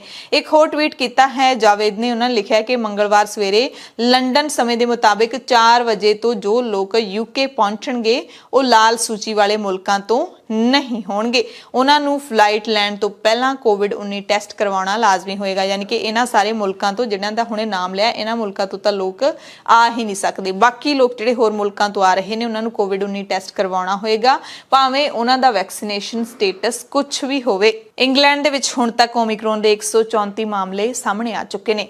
ਇੰਗਲੈਂਡ ਤੋਂ ਬਾਅਦ ਗੱਲ ਕਰ ਲੈਂਦੇ ਹਾਂ ਅਮਰੀਕਾ ਦੀ। ਅਮਰੀਕਾ ਨੇ ਕਿਹੜੇ ਨਵੇਂ ਨਿਯਮ ਐਲਾਨੇ ਨੇ? 3 ਦਸੰਬਰ ਨੂੰ ਨਵੇਂ ਨਿਯਮਾਂ ਦਾ ਐਲਾਨ ਕੀਤਾ ਗਿਆ। ਕੌਮਾਂਤਰੀ ਯਾਤਰੀਆਂ ਨੂੰ ਰਵਾਨਗੀ ਦੇ 1 ਦਿਨ ਦੇ ਅੰਦਰ ਟੈਸਟ ਕਰਵਾਉਣਾ ਹੋਏਗਾ। ਯਾਨੀ ਕਿ ਜਿਹੜੇ ਦਿਨ ਯਾਤਰਾ ਕਰਨੀ ਹੈ ਉਸ ਤੋਂ 1 ਦਿਨ ਪਹਿਲਾਂ ਟੈਸਟ ਕਰਵਾਇਆ ਹੋਣਾ ਜ਼ਰੂਰੀ ਹੈ, ਚਾਹੇ ਵੈਕਸੀਨੇਸ਼ਨ ਹੋਈ ਹੋਵੇ ਚਾਹੇ ਨਹੀਂ ਹੋਈ ਹੋਵੇ। ਕੈਨੇਡਾ ਨੇ ਵੀ ਨਵੇਂ ਫੈਸਲੇ ਲੈ ਲਏ ਨੇ। ਸਰਕਾਰ ਨੇ ਕਈ ਮੁਲਕਾਂ ਤੋਂ ਕੈਨੇਡਾ ਵੱਲ ਐਂਟਰੀ ਤੇ ਪਾਬੰਦੀ ਲਾ ਦਿੱਤੀ ਹੈ। ਇਹਨਾਂ ਦੇ ਵਿੱਚ ਮਿਸਰ, ਨਾਈਜੀਰੀਆ, ਮਲਾਵੀ, ਬੋਟਸਵਾਨਾ, ਇਸਵਾਟਨੀ, ਦੱਖਣੀ ਅਫਰੀਕਾ, ਜ਼ਿੰਬਾਬਵੇ ਤੇ ਹੋਰ ਕਈ ਦੱਖਣੀ ਅਫਰੀਕੀ ਮੁਲਕ ਸ਼ਾਮਿਲ ਨੇ। ਹਾਲਾਂਕਿ ਭਾਰਤ ਨੂੰ ਰਾਹਤ ਹੈ, ਭਾਰਤ ਦਾ ਨਾਮ ਇਸ ਲਿਸਟ ਦੇ ਵਿੱਚ ਨਹੀਂ ਹੈ। ਇਹ ਜਿਹੜੇ ਮੁਲਕ ਨੇ ਉੱਥੋਂ ਤਾਂ ਕੋਈ ਵੀ ਕੈਨੇਡਾ ਦੇ ਵਿੱਚ ਐਂਟਰ ਹੋ ਹੀ ਨਹੀਂ ਸਕਦਾ। ਕੈਨੇਡਾ ਦੇ ਨਾਗਰਿਕ ਜਿਹੜੇ ਪੱਕੇ ਵਸਨੀਕ ਨੇ, ਜੇ ਇਹਨਾਂ 10 ਮੁਲਕਾਂ ਦੇ ਵਿੱਚੋਂ ਲੰਘੇ ਨੇ ਪਿਛਲੇ 14 ਦਿਨਾਂ ਦੇ ਵਿੱਚ, ਉਹ ਇੱਥੋਂ ਹੋ ਕੇ ਆਏ ਨੇ, ਤਾਂ ਉਹਨਾਂ ਨੂੰ ਵਾਪਸ ਆਉਣ ਤੇ ਟੈਸਟਿੰਗ, ਸਕਰੀਨਿੰਗ ਤੇ ਕੁਆਰੰਟੀਨ ਦੀਆਂ ਜਿਹੜੀਆਂ ਸ਼ਰਤਾਂ ਨੇ ਉਹਨਾਂ ਵਿੱਚੋਂ ਲੰਘਣਾ ਪਵੇਗਾ। ਤੇ ਆਉਣ ਵਾਲੇ ਦਿਨਾਂ ਦੇ ਵਿੱਚ ਸਿਰਫ ਅਮਰੀਕਾ ਨੂੰ ਛੱਡ ਕੇ ਬਾਕੀ ਮੁਲਕਾਂ ਤੋਂ ਆਉਣ ਵਾਲੇ ਫੁੱਲੀ ਵੈਕਸੀਨੇਟਡ ਯਾਤਰੀਆਂ ਦਾ ਕੈਨੇਡਾ ਪਹੁੰਚਣ ਤੇ ਟੈਸਟ ਵੀ ਕੀਤਾ ਜਾਏਗਾ। ਹੁਣ ਗੱਲ ਕਰਦੇ ਹਾਂ ਭਾਰਤ ਦੀ ਕਿ ਭਾਰਤ ਨੇ ਵੀ ਕੋਈ ਨਵੇਂ ਨਿਯਮ ਐਲਾਨੇ ਨੇ। ਬਿਲਕੁਲ, ਭਾਰਤ ਸਰਕਾਰ ਨੇ ਭਾਰਤ ਆਉਣ ਵਾਲਿਆਂ ਦੇ ਲਈ ਸਵੈ ਘੋਸ਼ਿਤ ਫਾਰਮ ਭਰਨਾ ਜ਼ਰੂਰੀ ਕਰ ਦਿੱਤਾ ਹੈ ਤੇ ਇਸ ਫਾਰਮ ਦੇ ਵਿੱਚ ਪਿਛਲੇ 14 ਦਿਨਾਂ ਦੀਆਂ ਯਾਤਰਾਵਾਂ ਸੰਬੰਧੀ ਉਸ ਨੂੰ ਵੇਰਵਾ ਦੇਣਾ ਪਵੇਗਾ। ਯਾਨੀ ਕਿ ਪਿਛਲੇ 14 ਦਿਨ ਉਹ ਕਿੱਥੇ ਗਿਆ ਹੈਗਾ। ਕੋਵਿਡ-19 ਦੀ RT-PCR ਨੈਗੇਟਿਵ ਰਿਪੋਰਟ ਅਪਲੋਡ ਕਰਨੀ ਲਾਜ਼ਮੀ ਹੋਵੇਗੀ। ਜੇ ਅਪਲੋਡ ਕੀਤੀ ਗਈ ਜਾਣਕਾਰੀ ਝੂਠੀ ਨਿਕਲੂਗੀ ਤਾਂ ਅਪਰਾਧਿਕ ਕੇਸ ਦਰਜ ਕੀਤਾ ਜਾਊਗਾ, ਕ੍ਰਿਮੀਨਲ ਕੇਸ। ਰਿਸਕ ਵਾਲੇ ਮੁਲਕਾਂ ਤੋਂ ਕੌਮਾਂਤਰੀ ਯਾਤਰੀਆਂ ਦੇ ਭਾਰਤ ਆਉਣ ਉੱਤੇ ਯਾਤਰੀਆਂ ਬਾਰੇ ਜਾਣਕਾਰੀ ਜਿਹੜੀ ਹੈ 에ਅਰਲਾਈਨ ਨੂੰ ਪਹਿਲਾਂ ਹੀ ਭਾਰਤ ਸਰਕਾਰ ਨੂੰ ਦੇਣੀ ਪਵੇਗੀ ਤੇ 에ਅਰਲਾਈਨਸ ਸਿਰਫ ਉਹਨਾਂ ਯਾਤਰੀਆਂ ਨੂੰ ਹੀ ਐਂਟਰੀ ਦੇਣਗੀਆਂ ਜੋ ਆਪਣੇ ਸਵੈ ਘੋਸ਼ਿਤ ਫਾਰਮ ਭਰਨਗੀਆਂ, ਨੈਗੇਟਿਵ ਰਿਪੋਰਟ ਅਪਲੋਡ ਕਰਨਗੀਆਂ। ਸੋ ਇਹ ਭਾਰਤ ਸਰਕਾਰ ਵੱਲੋਂ ਐਲਾਨੇ ਗਏ ਨਵੇਂ ਨਿਯਮ ਨੇ। ਸੋ WHO ਲਗਾਤਾਰ ਚੇਤਾਵਨੀ ਦੇ ਰਿਹਾ ਹੈ ਕਿ ਕੋਰੋਨਾ ਵਾਇਰਸ ਦਾ ਨਵਾਂ ਵੇਰੀਐਂਟ ਬਹੁਤ ਖਤਰਨਾਕ ਹੈ ਜਿਸ ਦਾ ਨਾਮ ਓਮਿਕਰੋਨ ਹੈ। ਜਿਹੜੇ ਮੁਲਕ ਬਹੁਤ ਹੀ ਛੋਟਾਂ ਖੁੱਲ੍ਹਾਂ ਦੇ ਰਹੇ ਨੇ ਉਹਨਾਂ ਨੂੰ ਗੰਭੀਰ ਨਤੀਜੇ ਭੁਗਤਣੇ ਪੈ ਸਕਦੇ ਨੇ। WHO ਦੇ ਮੁਖੀ ਡਾਕਟਰ ਟੈਡਰੋਸ ਨੇ ਅਮੀਰ ਮੁਲਕਾਂ ਨੂੰ ਅਪੀਲ ਵੀ ਕੀਤੀ ਹੈ ਕਿ ਗਰੀਬ ਮੁਲਕਾਂ ਨੂੰ ਤੁਸੀਂ ਟੀਕਾ ਭੇਜੋ, ਉਹਨਾਂ ਦੇ ਟੀਕਾ ਲਵਾਇਆ ਜਾਵੇ। ਹਾਲਾਂਕਿ ਦੂਸਰੇ ਪਾਸੇ ਇਹ ਵੀ ਕਿਹਾ ਜਾ ਰਿਹਾ ਹੈ ਕਿ ਜਿਹੜਾ ਕੋਰੋਨਾ ਵਾਇਰਸ ਦਾ ਟੀਕਾ ਅਸੀਂ ਲਵਾ ਚੁੱਕੇ ਹਾਂ ਉਸ ਦਾ ਓਮਿਕਰੋਨ ਦੇ ਉੱਤੇ ਕੋਈ ਅਸਰ ਨਹੀਂ। ਫਿਰ ਵੀ WHO ਕਹਿ ਰਿਹਾ ਹੈ ਕਿ ਟੀਕਾ ਲਵਾਓ। ਲੋਕ ਕਹਿ ਰਹੇ ਨੇ ਕਿ ਜੇ ਓਮਿਕਰੋਨ ਦੇ ਉੱਤੇ ਸਾਡਾ ਟੀਕਾ ਲਵਾਉਣ ਨਾਲ ਕੋਈ ਫਰਕ ਨਹੀਂ ਪੈਣਾ ਤਾਂ ਫਿਰ ਸਾਡੇ ਟੀਕੇ ਕਿਉਂ ਲਾਏ, ਉਹ ਵੀ ਦੋ। WHO ਨੇ ਇਹ ਵੀ ਕਿਹਾ ਕਿ ਜਿਹੜੇ ਲੋਕ ਸਿਹਤਮੰਦ ਨਹੀਂ ਹੈਗੇ, ਜਿਨ੍ਹਾਂ ਦਾ ਟੀਕਾਕਰਨ ਨਹੀਂ ਹੋਇਆ, ਉਹਨਾਂ ਨੂੰ ਹਾਲੇ ਯਾਤਰਾ ਨਹੀਂ ਕਰਨੀ ਚਾਹੀਦੀ। 60 ਤੋਂ ਵੱਧ ਉਮਰ ਵਾਲੇ ਲੋਕ ਯਾਤਰਾ ਨਾ ਕਰਨ। ਪੰਜਾਬ ਹਰਿਆਣਾ ਹਾਈਕੋਰਟ ਨੇ ਪ੍ਰਾਈਵੇਟ ਬੱਸ ਕੰਪਨੀਆਂ ਨੂੰ ਵੱਡੀ ਰਾਹਤ ਦਿੱਤੀ ਹੈ। ਹਾਈਕੋਰਟ ਨੇ ਪੰਜਾਬ ਸਰਕਾਰ ਦੇ ਵੱਲੋਂ ਪ੍ਰਾਈਵੇਟ ਬੱਸ ਕੰਪਨੀਆਂ ਦੇ ਪਰਮਿਟ ਰੱਦ ਕਰਨ ਦੇ ਕੀਤੇ ਹੁਕਮ ਰੱਦ ਕਰ ਦਿੱਤੇ ਨੇ। ਪੰਜਾਬ ਸਰਕਾਰ ਨੇ ਟੈਕਸ ਨਾ ਭਰਨ ਕਰਕੇ ਕੁਝ ਪ੍ਰਾਈਵੇਟ ਬੱਸ ਕੰਪਨੀਆਂ ਦੇ ਪਰਮਿਟ ਰੱਦ ਕਰਨ ਦੇ ਹੁਕਮ ਦਿੱਤੇ ਸੀ, ਜਿਸ ਤੋਂ ਬਾਅਦ ਪ੍ਰਾਈਵੇਟ ਬੱਸ ਕੰਪਨੀਆਂ ਹਾਈਕੋਰਟ ਪਹੁੰਚ ਗਈਆਂ ਸੀ ਅਤੇ ਹਾਈਕੋਰਟ ਦੇ ਇਸ ਫੈਸਲੇ ਤੋਂ ਬਾਅਦ, ਇਸ ਐਲਾਨ ਤੋਂ ਬਾਅਦ, ਨਿਰਦੇਸ਼ ਤੋਂ ਬਾਅਦ ਸਭ ਤੋਂ ਵੱਧ ਫਾਇਦਾ ਬਾਦਲ ਪਰਿਵਾਰ ਨੂੰ ਹੋਏਗਾ ਕਿਉਂਕਿ ਬਾਦਲਾਂ ਦੀਆਂ ਜਿੰਨੀਆਂ ਬੱਸਾਂ ਪੰਜਾਬ ਦੇ ਵਿੱਚ ਨੇ ਉਨੀਆਂ ਸ਼ਾਇਦ ਹੋਰ ਕਿਸੇ ਧੜੇ ਦੀਆਂ ਨਹੀਂ ਹੈਗੀਆਂ। ਹਾਲਾਂਕਿ ਕੱਲੇ ਅਕਾਲੀ ਦਲ ਦੇ ਲੀਡਰਾਂ ਦੀਆਂ ਨਹੀਂ ਬਲਕਿ ਕਾਂਗਰਸ ਦੇ ਵੀ ਬਹੁਤ ਸਾਰੇ ਲੀਡਰ ਨੇ ਜਿਨ੍ਹਾਂ ਦਾ ਟਰਾਂਸਪੋਰਟ ਹੈ ਜਿਹੜਾ ਉਹ ਪੰਜਾਬ ਦੇ ਵਿੱਚ ਚੱਲਦਾ ਹੈ। ਸੋ ਜਿਹੜੇ ਟਰਾਂਸਪੋਰਟ ਮੰਤਰੀ ਨੇ ਪੰਜਾਬ ਦੇ ਅਮਰਿੰਦਰ ਸਿੰਘ ਰਾਜਾ ਵੜਿੰਗ, ਉਹਨਾਂ ਨੂੰ ਜ਼ਰੂਰ ਝਟਕਾ ਲੱਗਿਆ ਹੈ ਹਾਈਕੋਰਟ ਦੇ ਇਸ ਫੈਸਲੇ ਤੋਂ ਬਾਅਦ ਕਿਉਂਕਿ ਅਮਰਿੰਦਰ ਸਿੰਘ ਰਾਜਾ ਵੜਿੰਗ ਜਦੋਂ ਤੋਂ ਉਹਨਾਂ ਨੇ ਮੰਤਰਾਲਾ ਸਾਂਭਿਆ, ਵਜ਼ੀਰੀ ਸਾਂਭੀ ਹੈ, ਲਗਾਤਾਰ ਐਕਟਿਵ ਨੇ ਤੇ ਗੈਰ ਕਾਨੂੰਨੀ ਜਿਹੜੀਆਂ ਟਰਾਂਸਪੋਰਟ ਕੰਪਨੀਆਂ ਕੰਮ ਕਰ ਰਹੀਆਂ ਨੇ ਉਹਨਾਂ ਤੇ ਜਿਹੜੀ ਉਹ ਕੜਾਕਾ ਚਾੜ ਰਹੇ ਸੀ, ਪਰ ਹੁਣ ਉਹਨਾਂ ਦਾ ਕੜਾਕਾ ਕਿਸੇ ਕੰਮ ਦਾ ਨਹੀਂ ਰਿਹਾ। STF ਰਿਪੋਰਟ ਦੇ ਨਾਲ ਜੁੜੀ ਖਬਰ ਹੈ। ਪੰਜਾਬ ਦੇ ਵਿੱਚ ਨਸ਼ਿਆਂ ਦੇ ਮਾਮਲੇ ਤੇ STF ਬਣਾਈ ਗਈ ਸੀ, ਉਸਨੇ ਰਿਪੋਰਟ ਕਰੀਬ 2.5 ਸਾਲ ਪਹਿਲਾਂ ਦੇ ਦਿੱਤੀ ਹੈ ਪਰ ਹਾਲੇ ਤੱਕ ਰਿਪੋਰਟ ਨਹੀਂ ਖੁੱਲੀ। ਤਾਜ਼ਾ ਜਿਹੜੀ ਸੁਣਵਾਈ ਹੋਈ ਹੈ ਸੋਮਵਾਰ ਨੂੰ, ਉਹ ਸਭ ਤੋਂ ਲੰਬੀ ਸੁਣਵਾਈ ਚੱਲੀ। ਆਸ ਕੀਤੀ ਜਾ ਰਹੀ ਸੀ ਕਿ ਸ਼ਾਇਦ ਹਾਈਕੋਰਟ ਦੀ ਇਸ ਸੁਣਵਾਈ ਦੇ ਵਿੱਚ ਰਿਪੋਰਟ ਖੁੱਲਣੀ ਹੈ, ਤਾਂ ਹੀ ਇੰਨੀ ਲੰਬੀ ਸੁਣਵਾਈ ਚੱਲ ਰਹੀ ਹੈ। ਪਰ ਇਹ ਰਿਪੋਰਟ ਨਹੀਂ ਖੁੱਲੀ, ਬਲਕਿ ਹਾਈ ਕੋਰਟ ਨੇ ਪੰਜਾਬ ਸਰਕਾਰ ਨੂੰ ਝਾੜ ਪਾਈ। ਕਿਹਾ ਕਿ ਜੇ ਅਸੀਂ ਕੋਈ ਰੋਕ ਨਹੀਂ ਲਾਈ ਤਾਂ ਫਿਰ ਪੰਜਾਬ ਸਰਕਾਰ ਹਾਲੇ ਤੱਕ ਕੋਈ ਕਾਰਵਾਈ ਕਿਉਂ ਨਹੀਂ ਕਰ ਰਹੀ STF ਰਿਪੋਰਟ ਦੇ ਉੱਤੇ, ਇਸ ਨੂੰ ਖੁੱਲਣ ਦੇ ਉੱਤੇ। ਤੇ ਹੁਣ 9 ਦਸੰਬਰ ਨੂੰ ਪੂਰੇ ਮਾਮਲੇ ਤੇ ਅਗਲੀ ਸੁਣਵਾਈ ਹੋਵੇਗੀ ਤੇ पूरी आस है कि लगता है इस तरह की संभावना आप कर सकते हैं कि शायद जिस तरीके दे नाल पंजाब सरकार नूं इस सुनवाई दे विच झाड़ पई है तो अगली सुनवाई तक रिपोर्ट का कुछ ना कुछ बन जाए। STF रिपोर्ट खोलण ते ही कोई फैसला इस सुनवाई दे विच लिया जाएगा। पंजाब के एडवोकेट जनरल ने मीडिया नूं कोई जानकारी नहीं दी, सिर्फ इन्ना कहा कि 9 दसंबर नूं अगली सुनवाई। कांग्रेस हाईकमांड ने पंजाब प्रदेश कांग्रेस के 2 साबका प्रधानां प्रताप सिंह बाजवा ते सुनील जाखड़ दा बीजेपी विच जाण दा राह रोक लिया। हाईकमांड वालों दोवें लीडरां नूं वड्डी जिम्मेदारी दे दित्ती गई है। प्रताप सिंह बाजवा जिहड़े कि राज सभा दे मैंबर भी ने, उन्हां नूं मैनीफेस्टो कमेटी दा चेयरमैन ला दित्ता गया, जबकि सुनील जाखड़ कैंपेन कमेटी के चेयरमैन होणगे। इस दे नाल ही साबका मंत्री अंबिका सोनी नूं इलैक्शन कमेटी का कोआर्डीनेटर बना दित्ता गया, जबकि अजय माकन नूं स्क्रीनिंग कमेटी के चेयरमैन की जिम्मेवारी सौंप दी गई है। पार्टी हाईकमांड वालों चाहे प्रताप बाजवा नूं मैनीफेस्टो कमेटी का चेयरमैन तो बना दिता गया, पर वह पिछलियां विधान सभा चोणां तो पहलां पार्टी वालों जारी किए गए चोण मैनीफेस्टो लई जवाबदेही भी होणगे। 3 खेती कानून वापस लए जाण तो बाद पंजाब विच सियासी सरगर्मियां वाहवा तेज हो गईयां ने। बीजेपी ने श्रोमणी अकाली दल समेत दूजियां पार्टियां नूं खोरा लाउणा शुरू किया होया। पिछले 2 दिनों तो यही चर्चा चल रही थी कि कांग्रेस के साबका दोवें प्रधान बीजेपी के बेड़े विच छाल मारन की तैयारी विच ने। कांग्रेस ने नवें तीर दे नाल दोवें लीडरां नूं चौराहे ते लिया के खड़ा कर दिता है। लोक सभा हलका आनंदपुर साहिब तो मैंबर पार्लीमेंट मनीष तिवाड़ी दे भी तिलकण की काफ़ी चर्चा चल रही है, पर कांग्रेस वालों उन्होंने कोई वड्डी जिम्मेदारी ना देने नूं लैके लगता है कि शायद सोनिया गांधी नूं तिवाड़ी की कोई बहुती परवाह नहीं है। उंज मनीष तिवाड़ी राहुल ब्रिगेड के मूरले कप्तानां दे विचों गिणे जांदे ने। अंबिका सोनी की पार्टी सुप्रीमो सोनिया गांधी नाल बहुत नेड़े की दोस्ती है। अजय माकन भी उन्होंने विश्वास पात्रां चों मन्ने गए ने, पर पार्टी हाईकमांड ने पंजाब के 2 साबका प्रधानां नूं कल्लियां जिम्मेवारी देण दी थां ते 2 होरां नूं नाल जोड़ के अपने आप नूं विवादां विच घिरन तो बचा लिया। पार्टी वालों पाया चोगा, दोवें नेता चुगदे हन या नहीं ये तां समां दसेगा, पर हाल दी घड़ी बीजेपी च जाण दीयां चर्चावां नूं विराम जरूर लग गया। पंजाब ਦੀਆਂ ਆਉਂਦੀਆਂ ਵਿਧਾਨ ਸਭਾ ਚੋਣਾਂ ਦੇ ਵਿੱਚ ਪ੍ਰਵਾਸੀ ਪੰਜਾਬੀ ਆਨਲਾਈਨ VOTING ਕਰ ਸਕਣਗੇ। ਪੰਜਾਬ ਦੇ ਮੁੱਖ ਚੋਣ commissioner doctor S Karuna Raju ਨੇ ਲੋਕਾਂ ਨੂੰ ਇਹ ਜਾਣਕਾਰੀ ਦਿੱਤੀ ਹੈ। ਉਹਨਾਂ ਕਿਹਾ ਕਿ ਪੰਜਾਬ ਦੇ ਕੁੱਲ ਵੋਟਰਾਂ ਦੀ ਗਿਣਤੀ 2 ਕਰੋੜ 9 ਲੱਖ ਹੈ। 1 ਕਰੋੜ 1 ਲੱਖ पुरुष ਅਤੇ 99 ਲੱਖ ਮਹਿਲਾ ਵੋਟਰਸ ਨੇ। ਉਹਨਾਂ ਨੇ ਪੰਜਾਬ ਦੇ ਲੋਕਾਂ ਨੂੰ ਆਪਣੀ ਲਾਇਸੈਂਸੀ ਅਸਲੇ ਜਮ੍ਹਾਂ ਕਰਵਾਉਣ ਦੇ ਹੁਕਮ ਵੀ ਦੇ ਦਿੱਤੇ ਨੇ। ਹੁਕਮ ਬਾਕਾਇਦਾ ਲਿਖਤੀ ਤੌਰ ਤੇ ਜਾਰੀ ਕੀਤੇ ਗਏ ਨੇ, ਤੁਰੰਤ ਲਾਗੂ ਕਰਨ ਲਈ ਕਿਹਾ ਗਿਆ ਹੈ। ਉਹਨਾਂ ਕਿਹਾ ਕਿ 8,67,000 ਫਾਰਮ ਆ ਗਏ ਨੇ, ਜਿਹਦੇ ਵਿੱਚੋਂ ਕਰੀਬ 60% ਫਾਰਮਾਂ ਦਾ ਨਿਪਟਾਰਾ ਅਸੀਂ ਕਰ ਚੁੱਕੇ ਹਾਂ। ਆਉਣ ਵਾਲੀ 15 ਤਰੀਕ ਤੱਕ ਬਾਕੀ ਬਚੇ ਫਾਰਮਾਂ ਦਾ ਨਿਪਟਾਰਾ ਵੀ ਕਰ ਦਿੱਤਾ ਜਾਏਗਾ। ਸਾਰੇ 117 ਹਲਕਿਆਂ ਦੇ ਵਿੱਚ ਚੋਣਾਂ ਦੀ ਤਿਆਰੀ ਹੋ ਰਹੀ ਹੈ। ਸਾਰੇ ਜ਼ਿਲ੍ਹਿਆਂ ਦੇ ਅਧਿਕਾਰੀਆਂ ਦੇ ਨਾਲ ਮੀਟਿੰਗਾਂ ਵੀ ਕੀਤੀਆਂ ਜਾਣਗੀਆਂ। ਜਿਨ੍ਹਾਂ ਲੋਕਾਂ ਨੇ ਪ੍ਰਸ਼ਾਸਨ ਤੇ ਪੁਲਿਸ ਤੋਂ ਲਾਇਸੈਂਸੀ ਹਥਿਆਰ ਲੈ ਕੇ ਰੱਖੇ ਨੇ, ਉਹ ਆਪਣੇ ਸੰਬੰਧਿਤ ਥਾਣਿਆਂ ਜਾਂ ਫਿਰ ਅਸਲਾ ਡੀਲਰਾਂ ਦੇ ਕੋਲ ਜਮ੍ਹਾਂ ਕਰਵਾ ਦੇਣ। ਇਹ ਲਾਜ਼ਮੀ ਹੈ। ਅਸਲਾ ਜਮ੍ਹਾਂ ਨਾ ਕਰਵਾਉਣ ਵਾਲਿਆਂ ਤੇ ਕਾਨੂੰਨੀ ਕਾਰਵਾਈ ਹੋਵੇਗੀ। ਪੁਲਿਸ ਥਾਣਿਆਂ ਕੋਲ ਅਸਲਾ ਲਾਇਸੈਂਸ ਲੈਣ ਵਾਲੇ ਲੋਕਾਂ ਦੀ ਸੂਚੀ ਰਹਿੰਦੀ ਹੈ ਤੇ ਪੁਲਿਸ ਨੇ ਵੀ ਕਾਰਵਾਈ ਕਰਨੀ ਸ਼ੁਰੂ ਕਰ ਦਿੱਤੀ ਹੈ। ਪੰਜਾਬ 'ਚ ਚੋਣਾਂ ਤੱਕ 700 ਸੁਰੱਖਿਆ ਕੰਪਨੀਆਂ ਲਵਾਉਣ ਦੀ ਡਿਮਾਂਡ ਆਈ ਹੈ। ਉਹਨਾਂ ਕਿਹਾ ਕਿ ਪੰਜਾਬ ਦੇ ਵਿੱਚ NRI ਵੋਟਰਸ ਦੇ ਲਈ ਅਸੀਂ ਸਪੈਸ਼ਲ ਇੰਤਜ਼ਾਮ ਕਰਾਂਗੇ। ਜੇਕਰ ਕੋਈ NRI ਦੂਰ ਤੋਂ ਵੋਟ ਪਾਉਣ ਲਈ ਪੰਜਾਬ ਆ ਰਿਹਾ ਹੈ, ਅਸੀਂ ਭਾਰਤੀ ਪਾਸਪੋਰਟ ਵਾਲੇ NRIs ਨੂੰ ਵੋਟਰ ਬਣਾਉਂਦੇ ਹਾਂ ਜੋ ਕਿਸੇ ਕੰਮ ਵਾਸਤੇ ਜਿਵੇਂ ਕਿ ਪੜ੍ਹਾਈ ਵਾਸਤੇ ਬਾਹਰ ਜਾਂਦੇ ਨੇ। ਅਸੀਂ ਉਹਨਾਂ ਨੂੰ ਅਪੀਲ ਕਰਦੇ ਹਾਂ ਕਿ ਉਹ NRI ਵੋਟਰ ਬਣ ਜਾਣ ਤੇ ਅਸੀਂ ਉਹਨਾਂ ਲਈ ਸਪੈਸ਼ਲ ਕੈਂਪ ਲਾਵਾਂਗੇ। ਆਨਲਾਈਨ ਪੋਰਟਲ ਵੀ ਲੈ ਆਏ ਆ ਤੇ ਆਨਲਾਈਨ VOTING ਕਰਵਾਵਾਂਗੇ। ਸੋ ਮੁੱਖ ਚੋਣ ਕਮਿਸ਼ਨਰ ਦੇ ਇਸ ਬਿਆਨ ਤੋਂ ਬਾਅਦ ਜ਼ਾਹਿਰ ਤੌਰ ਤੇ ਪੰਜਾਬ ਦੀਆਂ ਸਿਆਸੀ ਧਿਰਾਂ ਹੈਗੀਆਂ ਨੇ ਜਿਹੜੀਆਂ ਉਹ NRI ਵੋਟਰਾਂ ਨੂੰ ਭਰਮਾਉਣ ਦੇ ਲਈ ਵੀ ਆਉਂਦੇ ਦਿਨਾਂ ਦੇ ਵਿੱਚ ਖੁੱਲੇ ਐਲਾਨ ਕਰਨਗੀਆਂ। ਸੁਪਰੀਮ ਕੋਰਟ ਨੇ ਹਵਾ ਪ੍ਰਦੂਸ਼ਣ ਤੇ ਕਾਬੂ ਪਾਉਣ ਲਈ ਦਿੱਲੀ ਤੇ ਕੌਮੀ ਰਾਜਧਾਨੀ ਇਲਾਕਿਆਂ ਦੇ ਵਿੱਚ ਨਿਰਮਾਣ ਸਰਗਰਮੀਆਂ ਤੇ ਪਾਬੰਦੀਆਂ ਲਾਉਂਦੇ 24 ਨਵੰਬਰ ਦੇ ਹੁਕਮਾਂ ਨੂੰ ਅਸਰਹੀਣ ਬਣਾਉਣ ਦੀ ਅਪੀਲ ਕਰਦੀ ਇੱਕ ਬਿਲਡਰ ਸੰਸਥਾ ਦੇ ਵੱਲੋਂ ਪਟੀਸ਼ਨ ਦਾਇਰ ਕੀਤੀ ਸੀ। ਉਸ ਤੇ ਫੌਰੀ ਸੁਣਵਾਈ ਕਰਨ ਤੋਂ ਨਾ ਕਰ ਦਿੱਤੀ ਗਈ ਹੈ।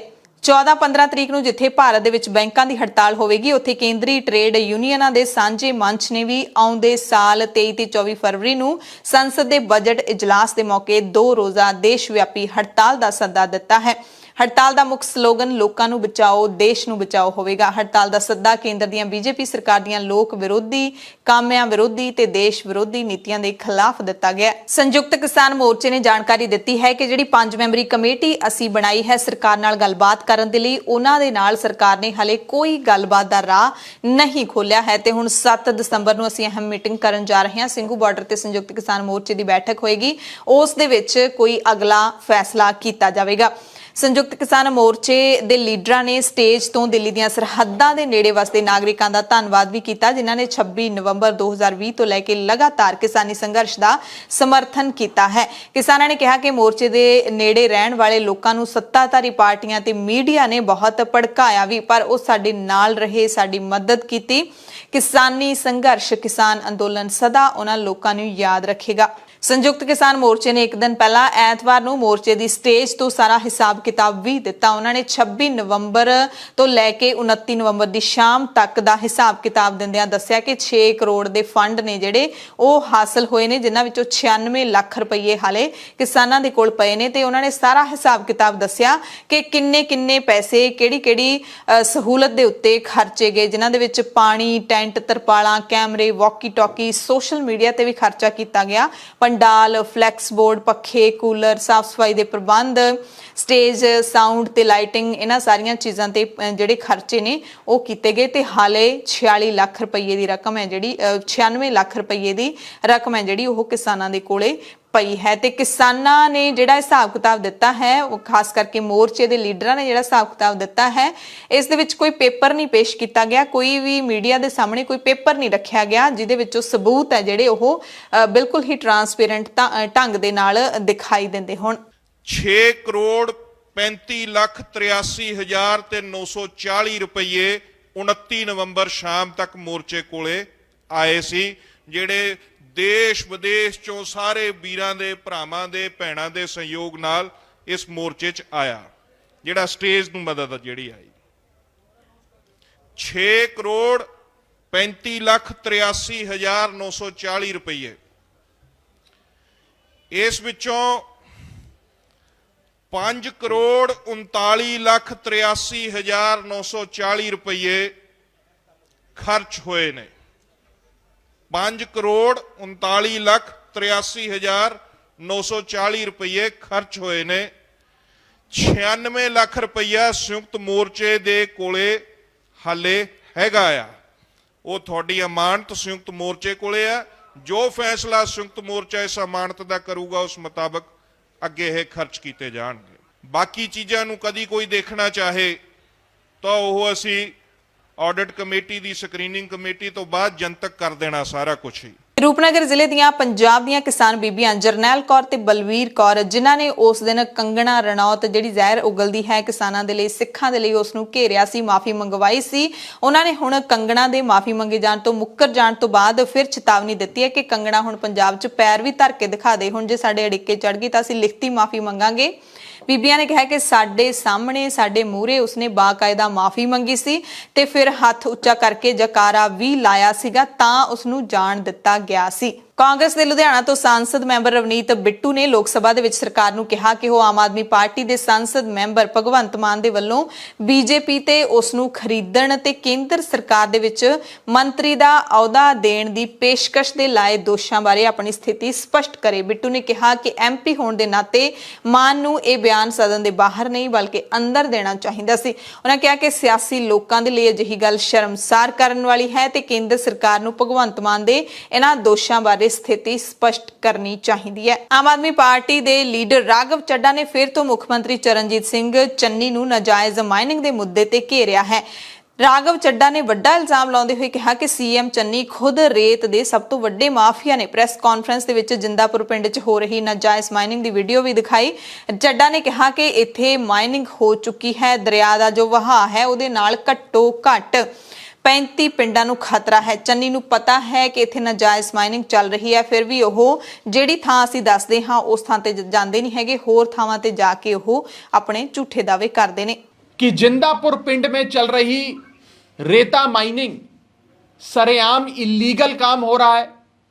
फॉरेस्ट यानी कि जंगलात महकमे की वो ज़मीन है, फॉरेस्ट कंजर्वेशन एक्ट के अंडर वो जमीन आती है और वहां पर कोई रेता माइनिंग नहीं हो सकती।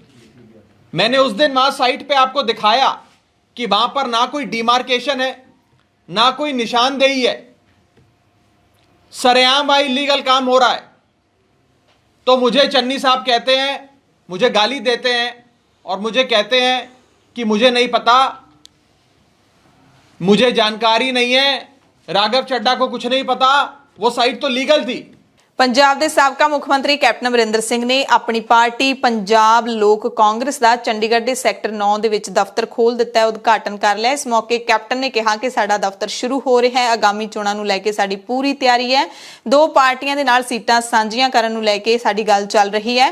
ਕੈਪਟਨ ਨੇ ਬੀਜੇਪੀ ਤੇ ਅਕਾਲੀ ਦਲ ਸੰਯੁਕਤ ਦੇ ਨਾਲ ਗੱਠਜੋੜ ਹੋਣ ਦਾ ਦਾਅਵਾ ਵੀ ਕੀਤਾ ਹੈ। ਕੈਪਟਨ ਨੇ ਕਿਹਾ ਕਿ ਅਸੀਂ ਜ਼ਿਲ੍ਹਾ ਪੱਧਰ ਤੇ ਵੀ ਗਰੁੱਪ ਬਣਾ ਰਹੇ ਹਾਂ, ਸਾਰਿਆਂ ਦਾ ਮੁੱਦਾ ਇੱਕ ਹੀ ਹੈ, ਪੰਜਾਬ ਜਿੱਤਣਾ ਤੇ ਪੰਜਾਬ ਅਸੀਂ ਜਿੱਤਾਂਗੇ। ਸਾਡਾ ਗੱਠਜੋੜ ਕਿਸੇ ਨਾਲ ਮੁਕਾਬਲਾ ਨਹੀਂ ਕਰੇਗਾ, ਬਲਕਿ ਅਸੀਂ ਪੰਜਾਬ ਜਿੱਤਾਂਗੇ। ਦਾਅਵਾ ਕੀਤਾ ਕਿ ਸੰਯੁਕਤ ਅਕਾਲੀ ਦਲ ਤੇ ਬੀਜੇਪੀ ਦੇ ਨਾਲ ਗੱਠਜੋੜ ਕਰਨ ਜਾ ਰਹੇ ਹਾਂ, ਪਰ ਹਾਲੇ ਵੀ ਸੁਖਦੇਵ ਸਿੰਘ ਢੀਂਡਸਾ ਪਤਾ ਨਹੀਂ ਕਿਉਂ ਮੀਸਣੇ ਬਣੇ ਹੋਏ ਨੇ। ਉਹ ਹਾਲੇ ਕਹਿ ਰਹੇ ਨੇ ਕਿ ਅਸੀਂ ਸਿੱਖਾਂ ਦੇ ਮੁੱਦਿਆਂ ਨੂੰ ਲੈ ਕੇ ਸਮਝੌਤਾ ਕਰਾਂਗੇ, ਕਿਉਂਕਿ ਅਮਿਤ ਸ਼ਾਹ ਵੀ ਕਹਿ ਚੁੱਕੇ ਨੇ ਕਿ ਅਸੀਂ ਸੁਖਦੇਵ ਸਿੰਘ ਢੀਂਡਸਾ ਦੀ ਪਾਰਟੀ ਨਾਲ ਜਿਹੜਾ ਗੱਠਜੋੜ ਕਰ ਰਹੇ ਹਾਂ, ਪਰ ਢੀਂਡਸਾ ਹਾਲੇ ਇਹ ਮੰਨਣ ਨੂੰ ਤਿਆਰ ਨਹੀਂ ਹੈਗੇ। ਸ਼ਾਇਦ ਪੰਜਾਬ ਦੇ ਲੋਕਾਂ ਦੇ ਮਨਾਂ ਦੇ ਵਿੱਚ ਉਹ ਜਿਹੜੀ ਆਪਣੀ ਚੰਗੀ ਤਸਵੀਰ ਹੈ ਉਹ ਬਣਾਉਣਾ ਚਾਹੁੰਦੇ ਨੇ।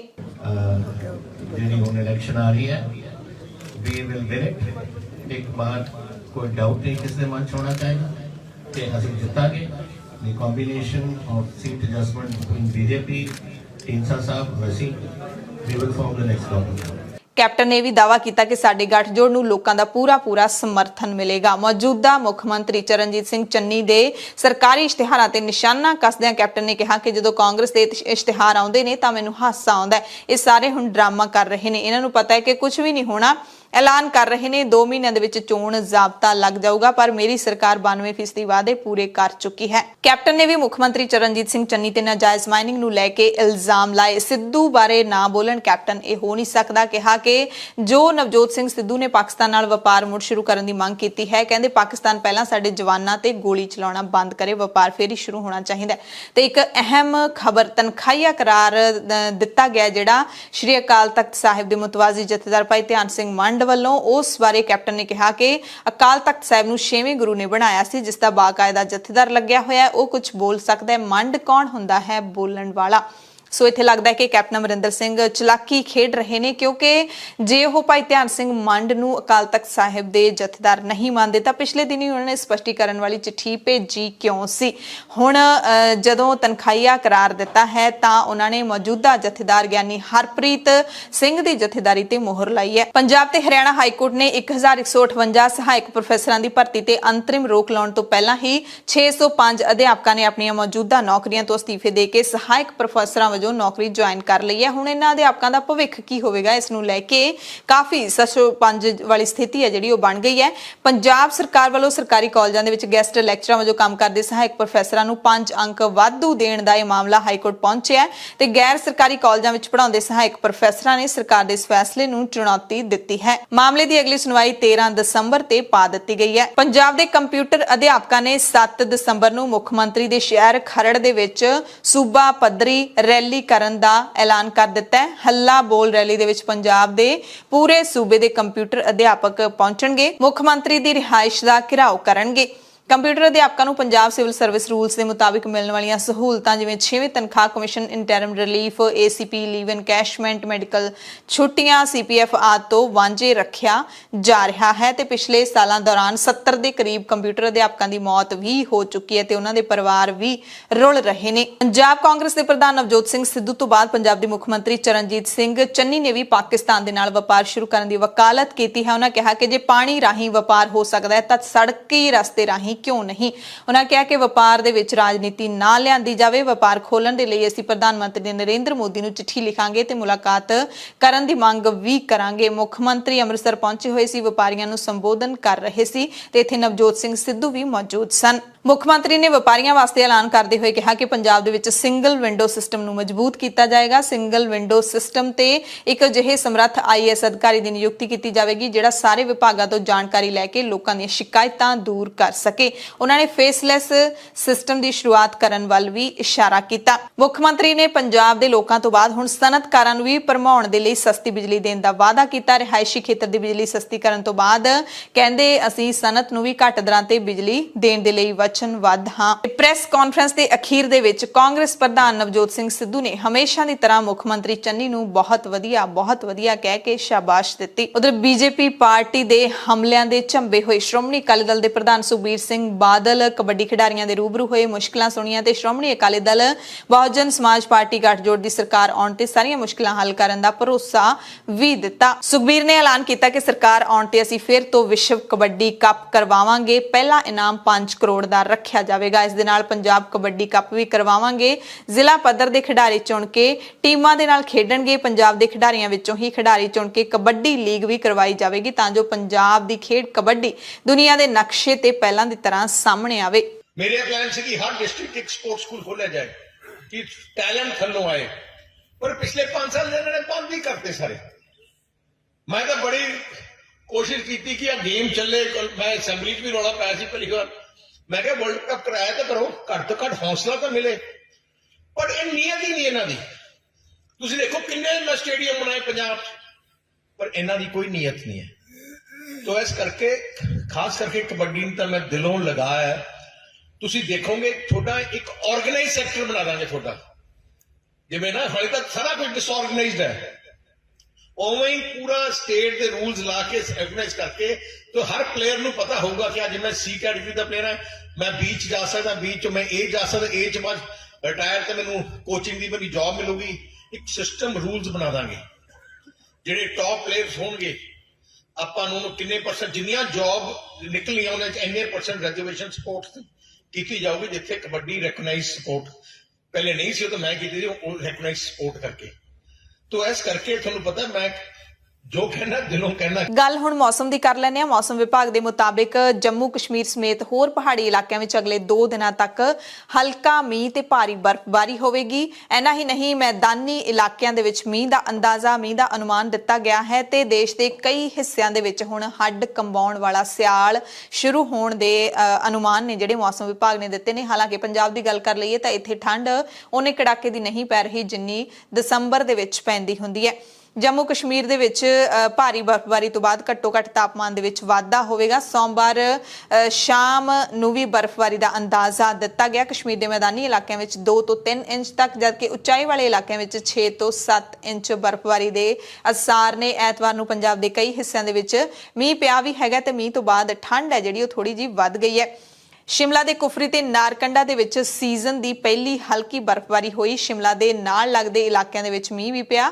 ਹਲਕੀ ਬਰਫ਼ਬਾਰੀ ਕਰਕੇ ਕੁਫਰੀ ਤੇ ਸ਼ਰਾਬੜਾ ਦੇ ਵਿੱਚ ਸੜਕਾਂ ਤੇ ਤਿਲਕਣ ਹੋ ਗਈ ਹੈ ਤੇ ਸ਼ਿਮਲਾ ਪੁਲਿਸ ਨੇ ਰਾਹਗੀਰਾਂ ਨੂੰ ਸੜਕ ਤੇ ਵਾਹਨ ਚਲਾਉਣ ਮੌਕੇ ਚੌਕਸ ਰਹਿਣ ਦੀ ਹਦਾਇਤ ਕੀਤੀ ਹੈ।